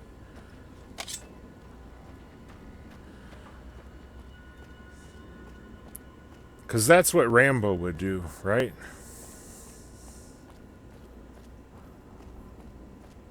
There's one more here.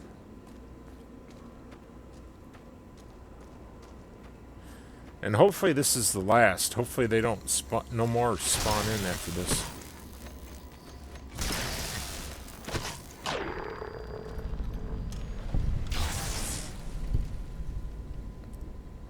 Alright, that's it. Finally. And we're crippled, but fortunately there's an auto dock over here. I don't think you can use it in the middle of a fight, as far as I know. Otherwise, I could have saved my doctor's bags.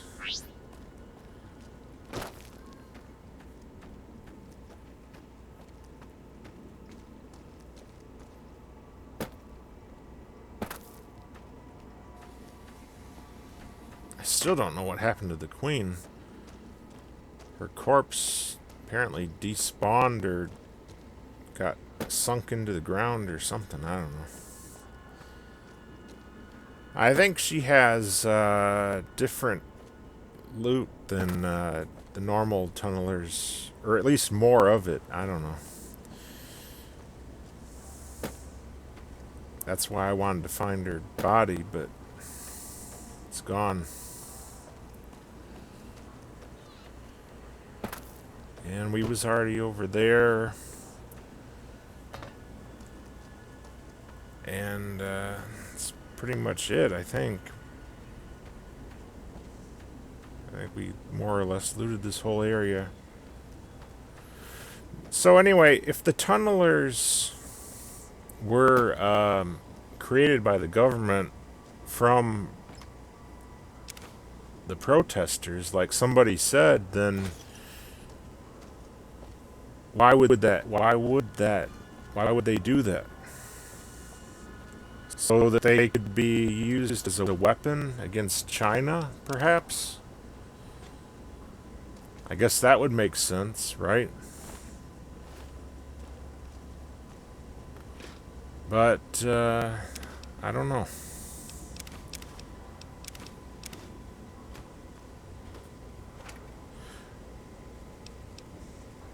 But then you have all these skeletons.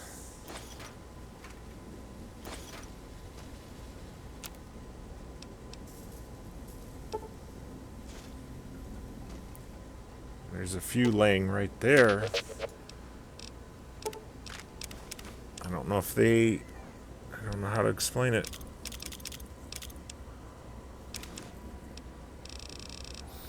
I mean, that one skeleton, that was at least one of the those protesters, right? So why would some of them turn into tunnelers, but some of them would end up dead?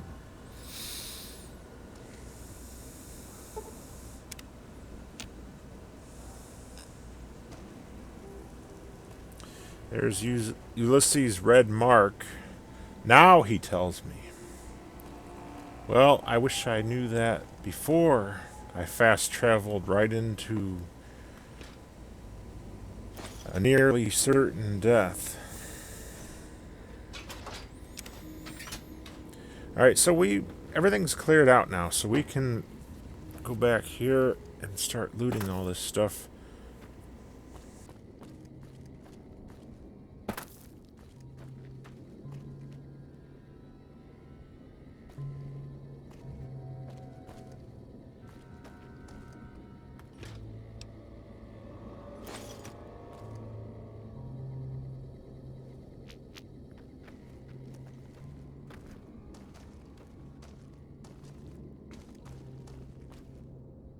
Now, if we drop down here in one of these areas, we will find the final tape from Ulysses. Here's some XP, some whiskey. This must have been Oxhorn's filing cabinet. As a matter of fact, there was a clipboard. That clipboard probably contains evidence of his contract with Bethesda. I better go back and grab that.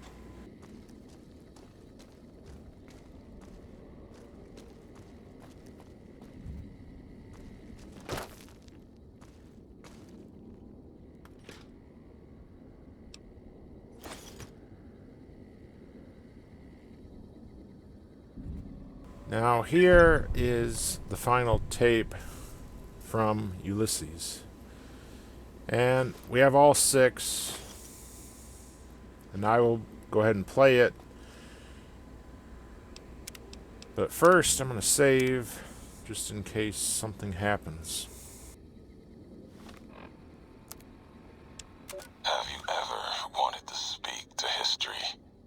Just to know the why of it? I don't. Not any longer. There's old stories about gods and men, past history into myth. For the gods, they're like children, petulant, cruel. Those were the voices of the big empty. The past. Couldn't leave well enough alone. Had to ask the why of it. Their answers were madness, and power stronger than me. Would take 100 Elishas. Someone tougher than him or I to best them in their dome. They didn't know why they were there, what had led to that point. Their names, like serpents devouring themselves, cannibalizing their own thoughts. When all seemed lost, thought it was the end. My anger gave me strength to ask them my last question. Who are you that do not know your history? And they awoke. For a short time. The flag you wear, they said. We remember. America. It wasn't just a flag to them. It was a place. An idea they had cared for. Once. They told me what it was like to grow in that world. All they had done to lift it up, protect it. They didn't know it was gone. That. Yet, they had cared once, before forgetting their history. As they were talking, kept seeing the career's shadow behind them, giving each their words weight. History cast aside, a home left behind. I listened. I asked, was there anything left? Anything that still carries America's voice? And they told me I had already been there. I and one other, walking right out of history deeper than we knew. They told me what lies in the heart of the divide, what can be found there, and the words to awaken it, and the one to speak them. Okay, that was the final tape from Ulysses. And if you paid attention to what he was saying, it kind of supported what I was talking about earlier about America and what the flag represented. And he was trying to find somewhere this community that was destroyed. It seems to be the America that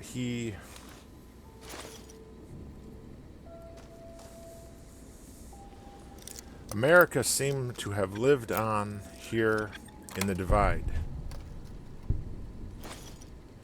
Now, of course, Matin wouldn't understand that, because Matin isn't an American.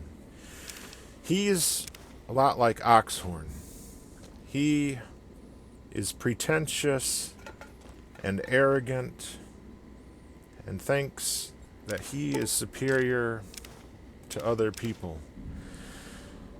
which goes against the principle which America was founded on, that all men are created equal. Matin and Oxhorn both do not believe in equality. And as I said in one of my videos recently, which Oxhorn strike down for bullying, I pointed out that Oxhorn is a worshiper of Winston Churchill. Now I have the clip of him praising Winston Churchill, and also he praised C.S. Lewis. Now, both of these people, C.S. Lewis and Winston Churchill, are British, just like many a true nerd. So, it's like I said, Oxhorn does not believe in the principles that America was founded on. His principles of elitism and pretentiousness is more in line with the British. Now here is Private Foster's personal journal, and I'm not going to read it, but you can pause the screen if you want and read it yourself. I've read all this before, and there's nothing new. He talks about the ghouls, the strange ghouls, which obviously refer to the marked men. So, this guy, he was probably an NCR person, and he was probably making his way to the Mojave or something, and then he ended up getting killed, probably by one of these marked men or something. Who knows?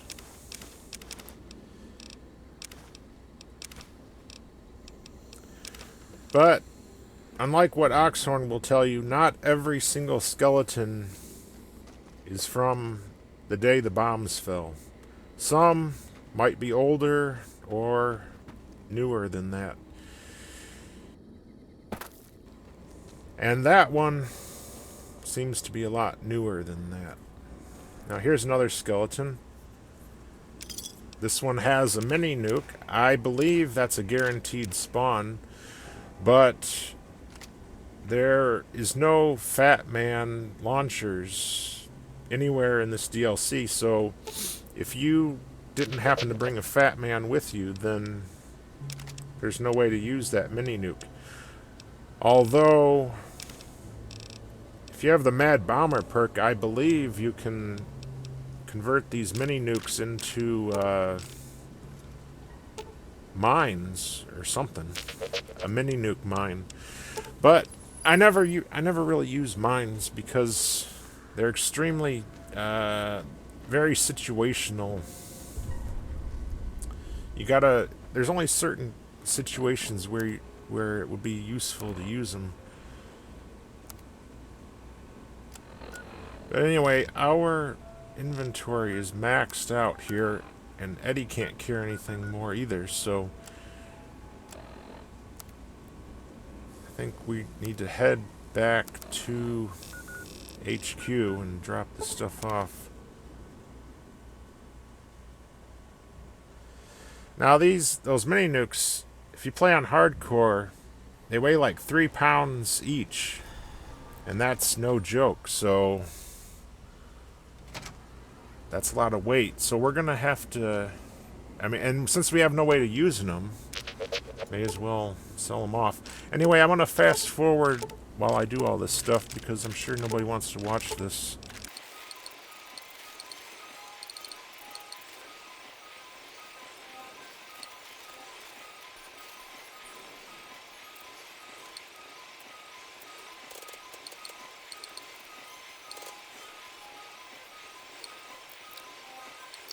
Now, I'm talking to Eddie without the influence of alcohol for a change, so I have my full repair skill here, and I'm able to do these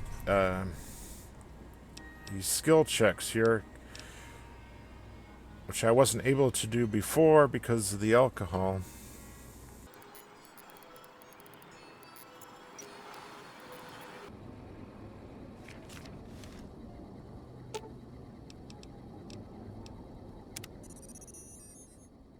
If you switch to the 3/8 wrench and the smaller drill, those weapon repairs will be easier.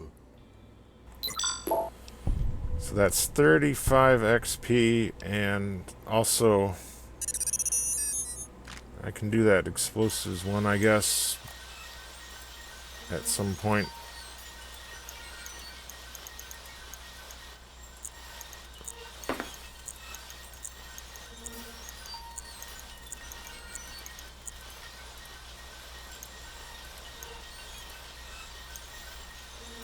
Okay, I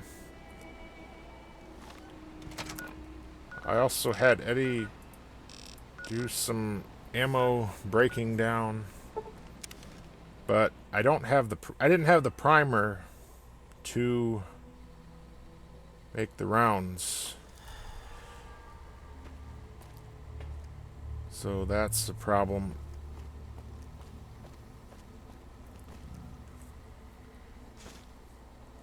But anyway, here we are back on the roof. And I didn't explore up and over in this area. There isn't really anything interesting there, but it would be some stuff to make a repair kit if I could. If I had the skill, which I don't. But anyway, back to what I was saying earlier about Oxhorn and his pretentious attitude, just like many a true nerd.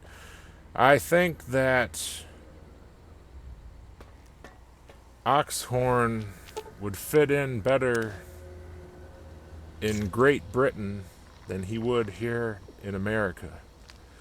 But if Oxhorn were to set foot on Great Britain, he would cause the island to sink beneath the waves, just like Atlantis.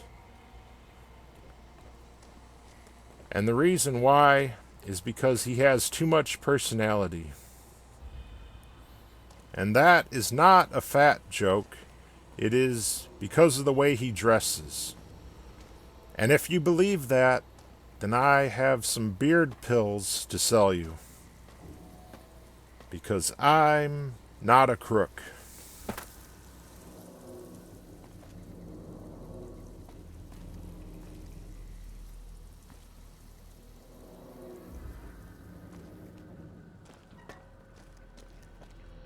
And here's some posters, reused assets, I guess, from the old Fallout 3. We pretty much looted everything that's of any interest here.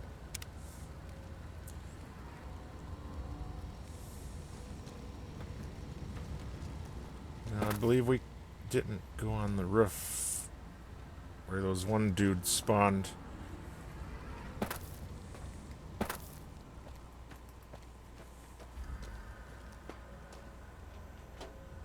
Yeah, I already looted all these desks. Alright, so I think we're good. Now we can go over here where that mole rat took care of the mine for us. And the mole rat has despawned, just like all the other corpses. I don't know if that's due to that trick where, like Matten said in his video, where you run ahead and you activate those triggers and it causes all the corpses to despawn or whatever. That's probably in the game as some sort of way of reducing the save files, because the PlayStation 3 only has 256 megabytes of RAM, and this game is a massive burden on it. That's why it plays extremely terrible on the PS3. So they Obsidian put in measures to try to compensate for it, and that's probably one thing which they've done. But then again, you have people like Matten who abuse those things, which was to save the game from crashing, but he exploits it just to make the enemies despawn rather than fight them. You know, it's kind of sickening if you ask me.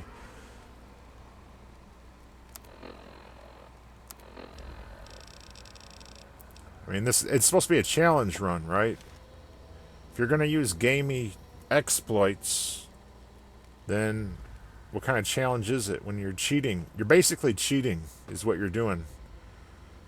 And the people that watch his channel, they seem to support him doing this cheating crap. I don't understand it. I don't see what is noble or worthy of respect of someone who exploits things like that, you know? But anyway, that's just my opinion. Of course, I'm probably going to get striked for bullying for having that opinion, but whatever, dude. I'm not, that's my opinion. I'm not going to change my opinion just because somebody considers it bullying. And even if I don't say that, that's still what I believe. Regardless, you know? Some people don't speak their mind and tell you what they really think, but I'm not that kind of person. I don't have a problem saying what I think about someone or the things they do. And of course that gets me into trouble though, because people can't handle criticism, then they flag you for supposedly bullying them, you know? Well, if you don't want to be bullied, as you put it, then don't, stay off the internet. Don't, you can walk away from it, right? Now, anyway, okay, here's 3rd Street Municipal Building. This place here, this is one of those map locations which I could have, the fast travel marker, I should have, had I realized, I should have went here instead of the Cave of the Abaddon, because that way I wouldn't fast travel right into the middle of enemies. And here is a computer terminal, which obviously I can't do because I only have like 11 science. The Mentats help, but not enough. So I think, yeah, it's, if I read a Programmer's Digest, I should be able to do it. Now I have 4 of them.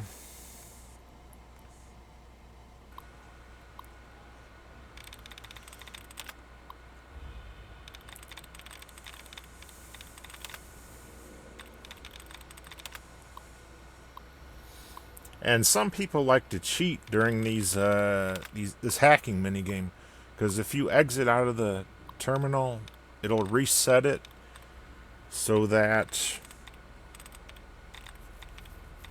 if you screw up, you can leave and redo it. And that's another example of cheating, where people exploit things. I don't do that myself. I'll take the loss if it comes to that, but fortunately, I'm smart enough to where I don't need to do that anyway, because I almost never fail at these. I can't even remember the last time I failed one of these mini games. The first thing you want to do, of course, is remove all of the duds, and then that reduces what you got to deal with. And then at that point, I like to start with something with ing, if possible.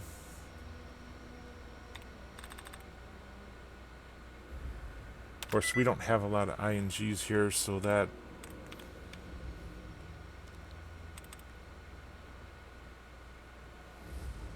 Now, if you take your time and you compare every letter, it's almost impossible to fail this if you do it right. You don't have to resort to cheating to...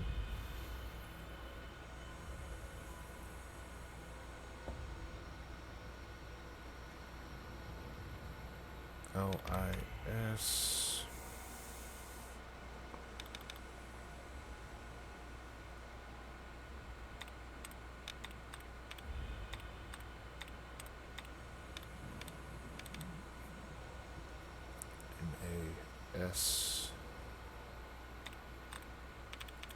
L-A-S-T. Okay, that would have... No, it can be it. P-O-S. It's got to be 2 on that first one and only 1 on the other one. And it's this one. Now, there's no reason... You don't have to do this. It's just some lore or whatever. And I'm not going to read it, but you can go ahead and pause and read if you want to. And it's about what I was talking about. How they had something planned for those protesters. Possibly turning them into tunnelers. But there's no conclusive proof of that, though. Some say that, but I don't know. Now there is, speaking of tunnelers, there's going to be a couple in here. Which is why I got my Bowie knife out.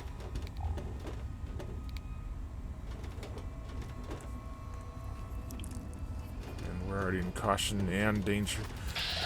Now we're going to go right into VATS, which will give us a damage reduction when they hit us. But it wasn't enough, as you can see, so I'm going to have to buff myself up, apparently.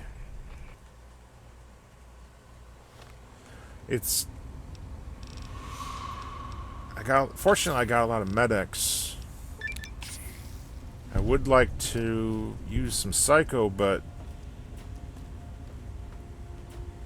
it's just really hard to come by in this DLC.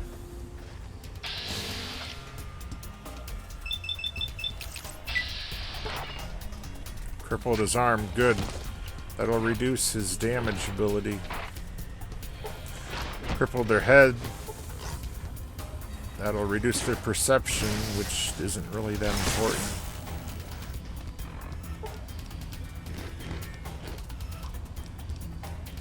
And as I said, they don't have any sort of damage multiplier when it comes to headshots, so there's no point in targeting their head.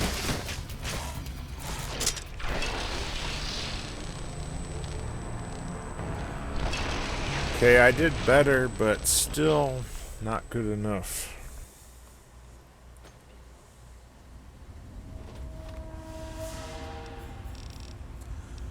Good thing I'm not doing a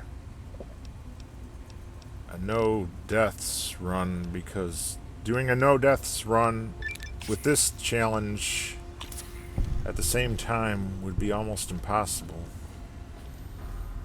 But anything is possible when you have a bunch of jump cuts where you edit the times you die out, right? Like Matin does.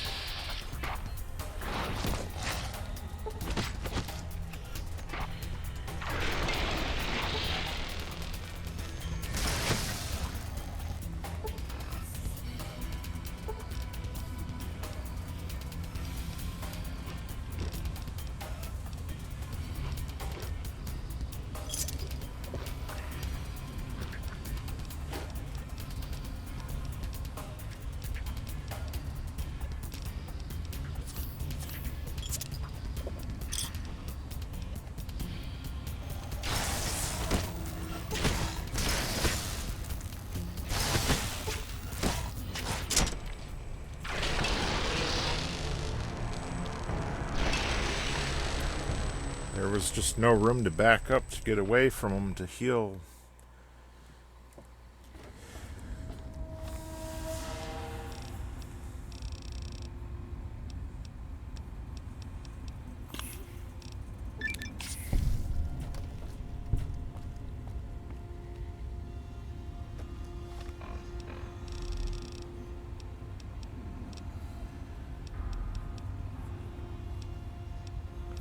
Use my weapon binding ritual. I don't know if I'll be able to craft another one before I get to Ulysses, so I don't want to waste it. It would help, though.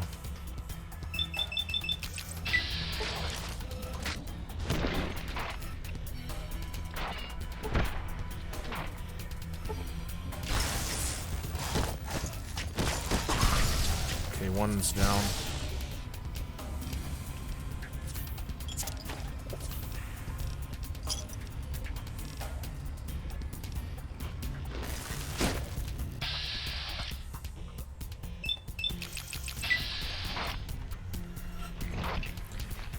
Another good thing about fighting them in vats is I think it increases your reach, which is very useful with this Bowie knife because you only get half reach with it. So using vats, it'll extend your reach, plus it gives you a damage reduction. Fallout 3 reduces your damage when you're in vats by like 90%. So you almost never die. Okay, this gives us +5 for beam weapons. I don't use energy weapons in this with this character, so it won't help me at all, but it will help Eddie. It'll give him +5 damage, which is great. Now we got 4 out of 5 of Eddie's upgrades. There was one that was behind the locked door, which we're not going to be able to get to, so that's the best we're going to do, I'm afraid. And aside from that Eddie upgrade, it's really about it in here. And I was happy to get that XP from killing those guys. So that was worth it too, in my opinion. Plus it gave me an excuse to use up a lot of that junk food I'm carrying.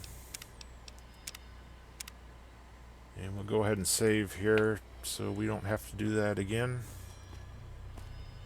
Now if you drop down in here, there's some secret items here. 80 rounds is nothing to...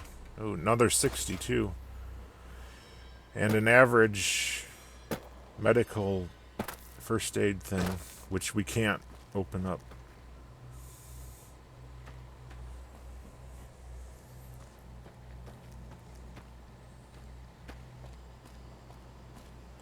Those corpses, as you can see, they're gone. I should have looted them, but when I came through here, I was packed full, and I just couldn't carry anything more. I could have took the items and put them in a container, though. Like one of these duffel bags or whatever.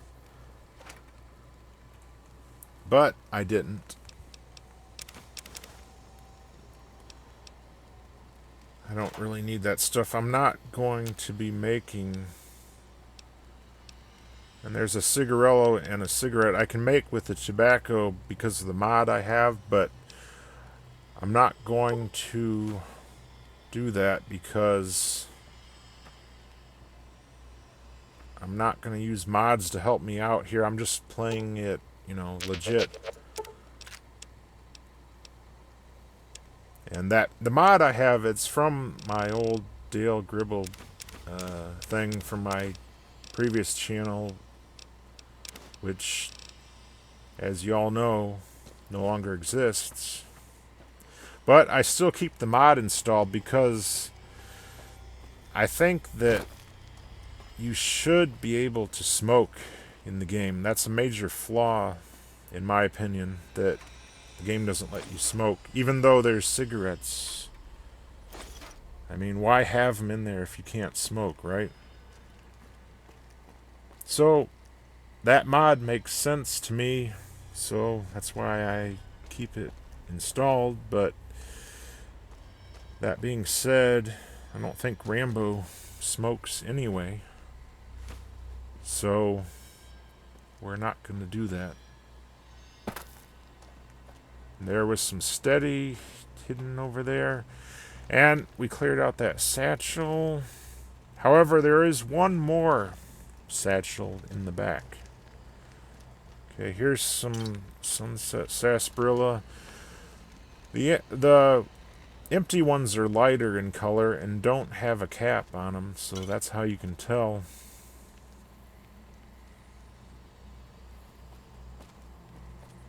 I'm surprised these marked men haven't already drunk all the sass.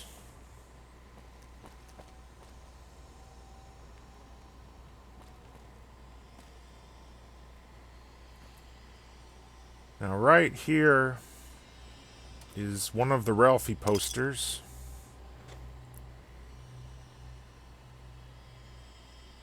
We're not gonna, I don't think we're gonna be able to get all of them. Not that it matters anyway.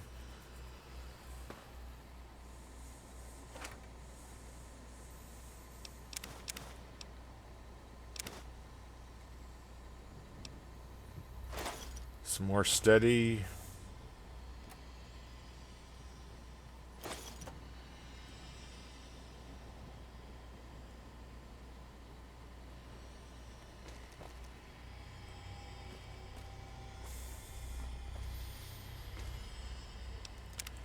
Going to save because I'm worried about that other satchel I mentioned.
A lot of these duffel bags seem to have 22 rounds, which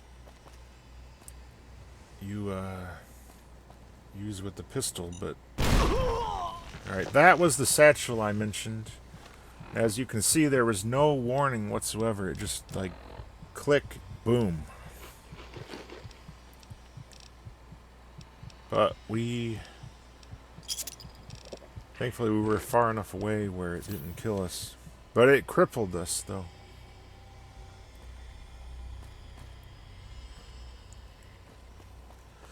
I think that's the only one, but I'm not 100% sure if there wasn't another one, like in the tire. But it may have already detonated. Like, chain reaction, if there was. There's nothing over here anyway, but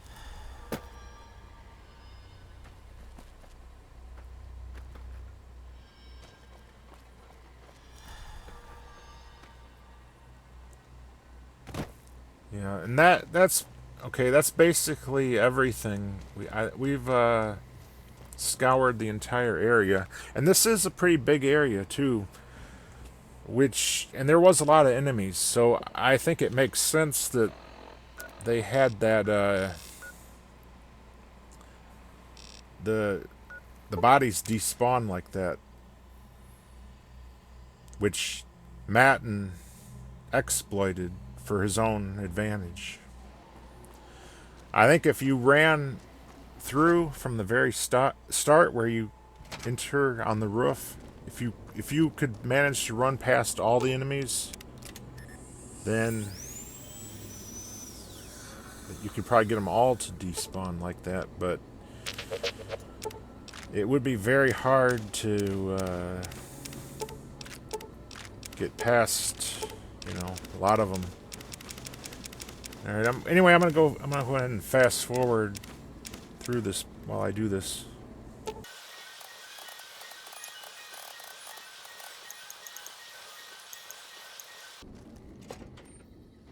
And now we can go ahead and fast forward back to the cave of the Abaddon. Abadabba ding dong. These bodies have not despawned, however. Except for the queens, which I wasn't able to find for some reason.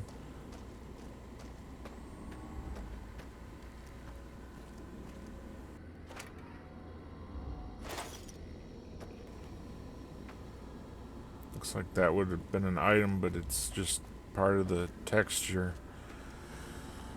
Okay, yeah, we already, just some clipboards. There's a trash can here. I think we already looted it, I'm not sure.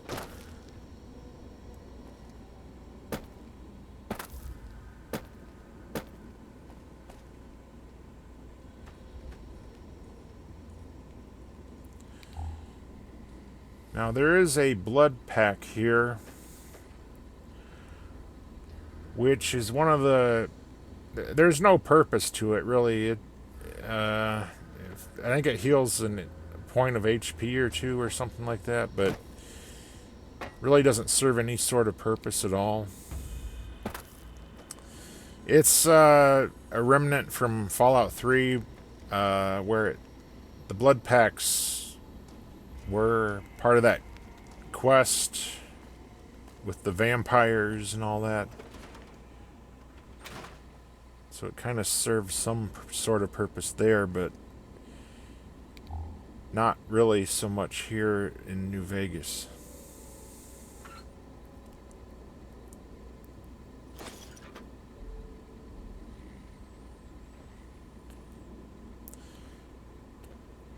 Now here is a dead marked man. And he's one of those props which you can't cannibalize.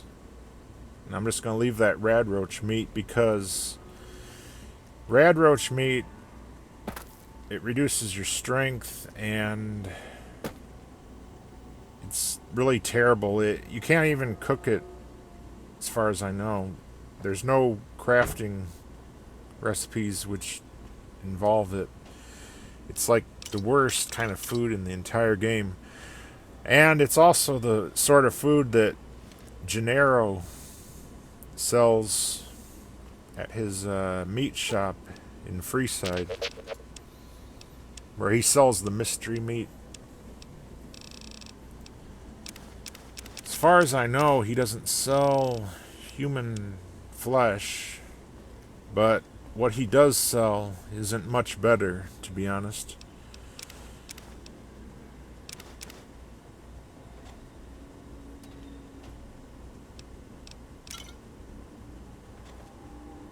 But I suppose if you're desperate, then you can do that. But like I said, it's just not really that hard to come by food in this game. So you're never really that desperate, if you know what I mean. Because look at all this food I got here.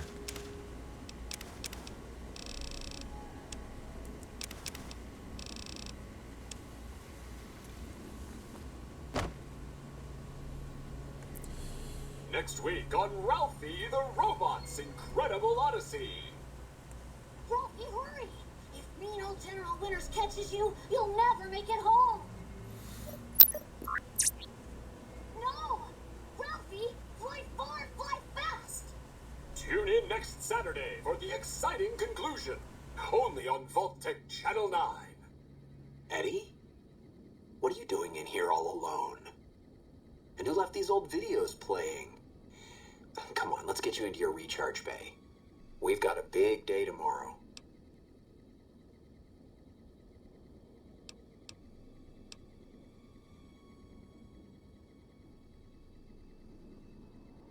that's what all this was about? Some old pre-war kids show?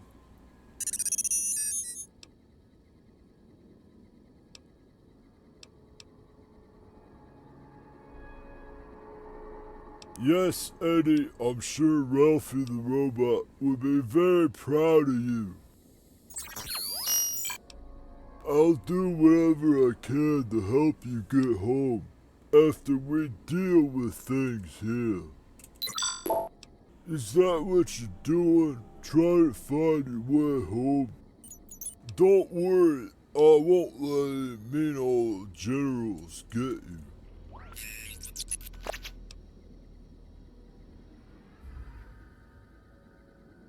Sometimes I feel the same way.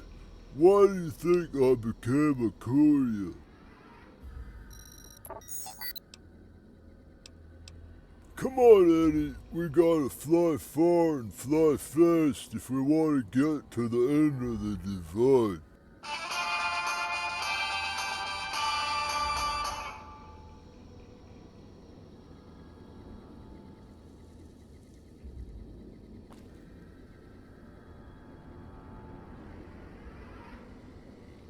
Now here's another one of the Ralphie posters.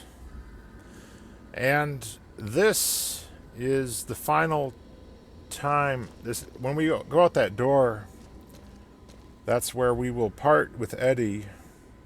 I mean, well, I don't want to spoil it or anything, but you know, I'm sure most of the people watching this already know what's going to happen. But anyway, I'm not gonna do that in this episode. I'm looking for a book. I know there's a skill book here somewhere, if memory serves me. I'm gonna go ahead and sleep first of all. Now it's hard to find, but I know it's here somewhere.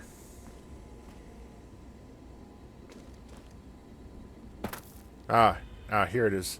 DC Journal of Medicine. Now, my medical skill is terrible, as you can see, but this will give me 3 more points to make it just slightly less terrible.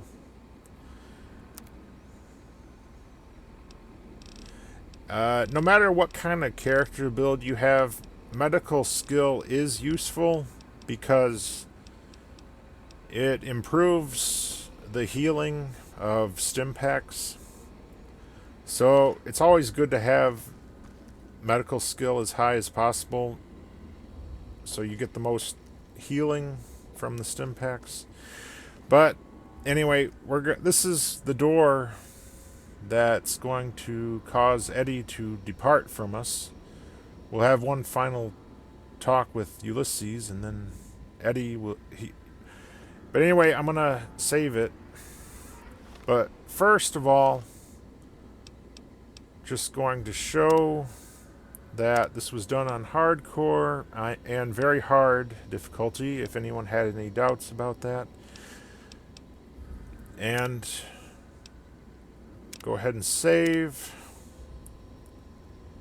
And we'll do this, we'll go out that door in the next episode, but till then, thanks for watching, and I'll see you guys next time.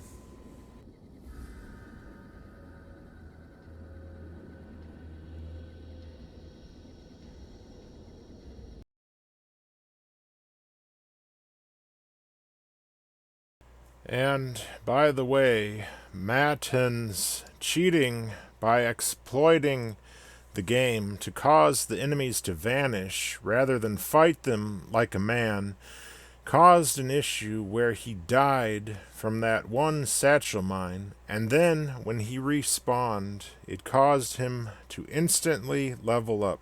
Fortunately, I do not need to... There are still mines though, the game doesn't clear out the mines. Oh, this is interesting. I've just hit a really weird bug in the game. Okay, so basically New Vegas gets confused when it's loading. The last autosave I had was the moment when I reached the Cave of the Abaddon, which is also when I last leveled up. So I've just redone the level, and it's given me the skill points for level 9, but it skipped me up to level 10. Because it's got confused and given me the level up twice at this point. I didn't mean for it to do that, but screw it, I'm not going to turn it down. So I've now got the skill points of a level 9 character, but the perks of a level 10 one. Because everything's confusing. Alright, fine. You know what? I'll flipping take it. I feel shortchanged. Ooh, This is blatant cheating, which he even admits to, and is more than happy to exploit for his own advantage. And yet, somehow, his viewers are okay with him cheating like this, and they keep on watching him and cheering him on. But this right here proves him to be a fraud and a cheater. And there is zero doubt in my mind that his no deaths runs are bogus and fraudulent, because there is a billion jump cuts in them, so you can be sure he is cutting out all sorts of shit that he's doing behind the scenes in order to scam and manipulate his audience into thinking that he is some sort of badass. But in reality, he is just a sad-ass coward who runs away and exploits game mechanics to avoid fighting every enemy which he possibly can. And what is so interesting about watching someone play a game like this, where they cheat and play like a coward?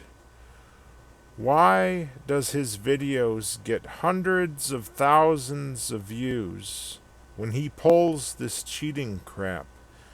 Why does it seem like I am the only one who is outraged and disgusted by this disgraceful behavior? Actually, I wonder if I could keep farming that. And theoretically, if I was just to keep actually now reloading that auto save by dying to that mine over and over, I could just actually get myself effectively infinite perks, or rather get myself maxed out on perks.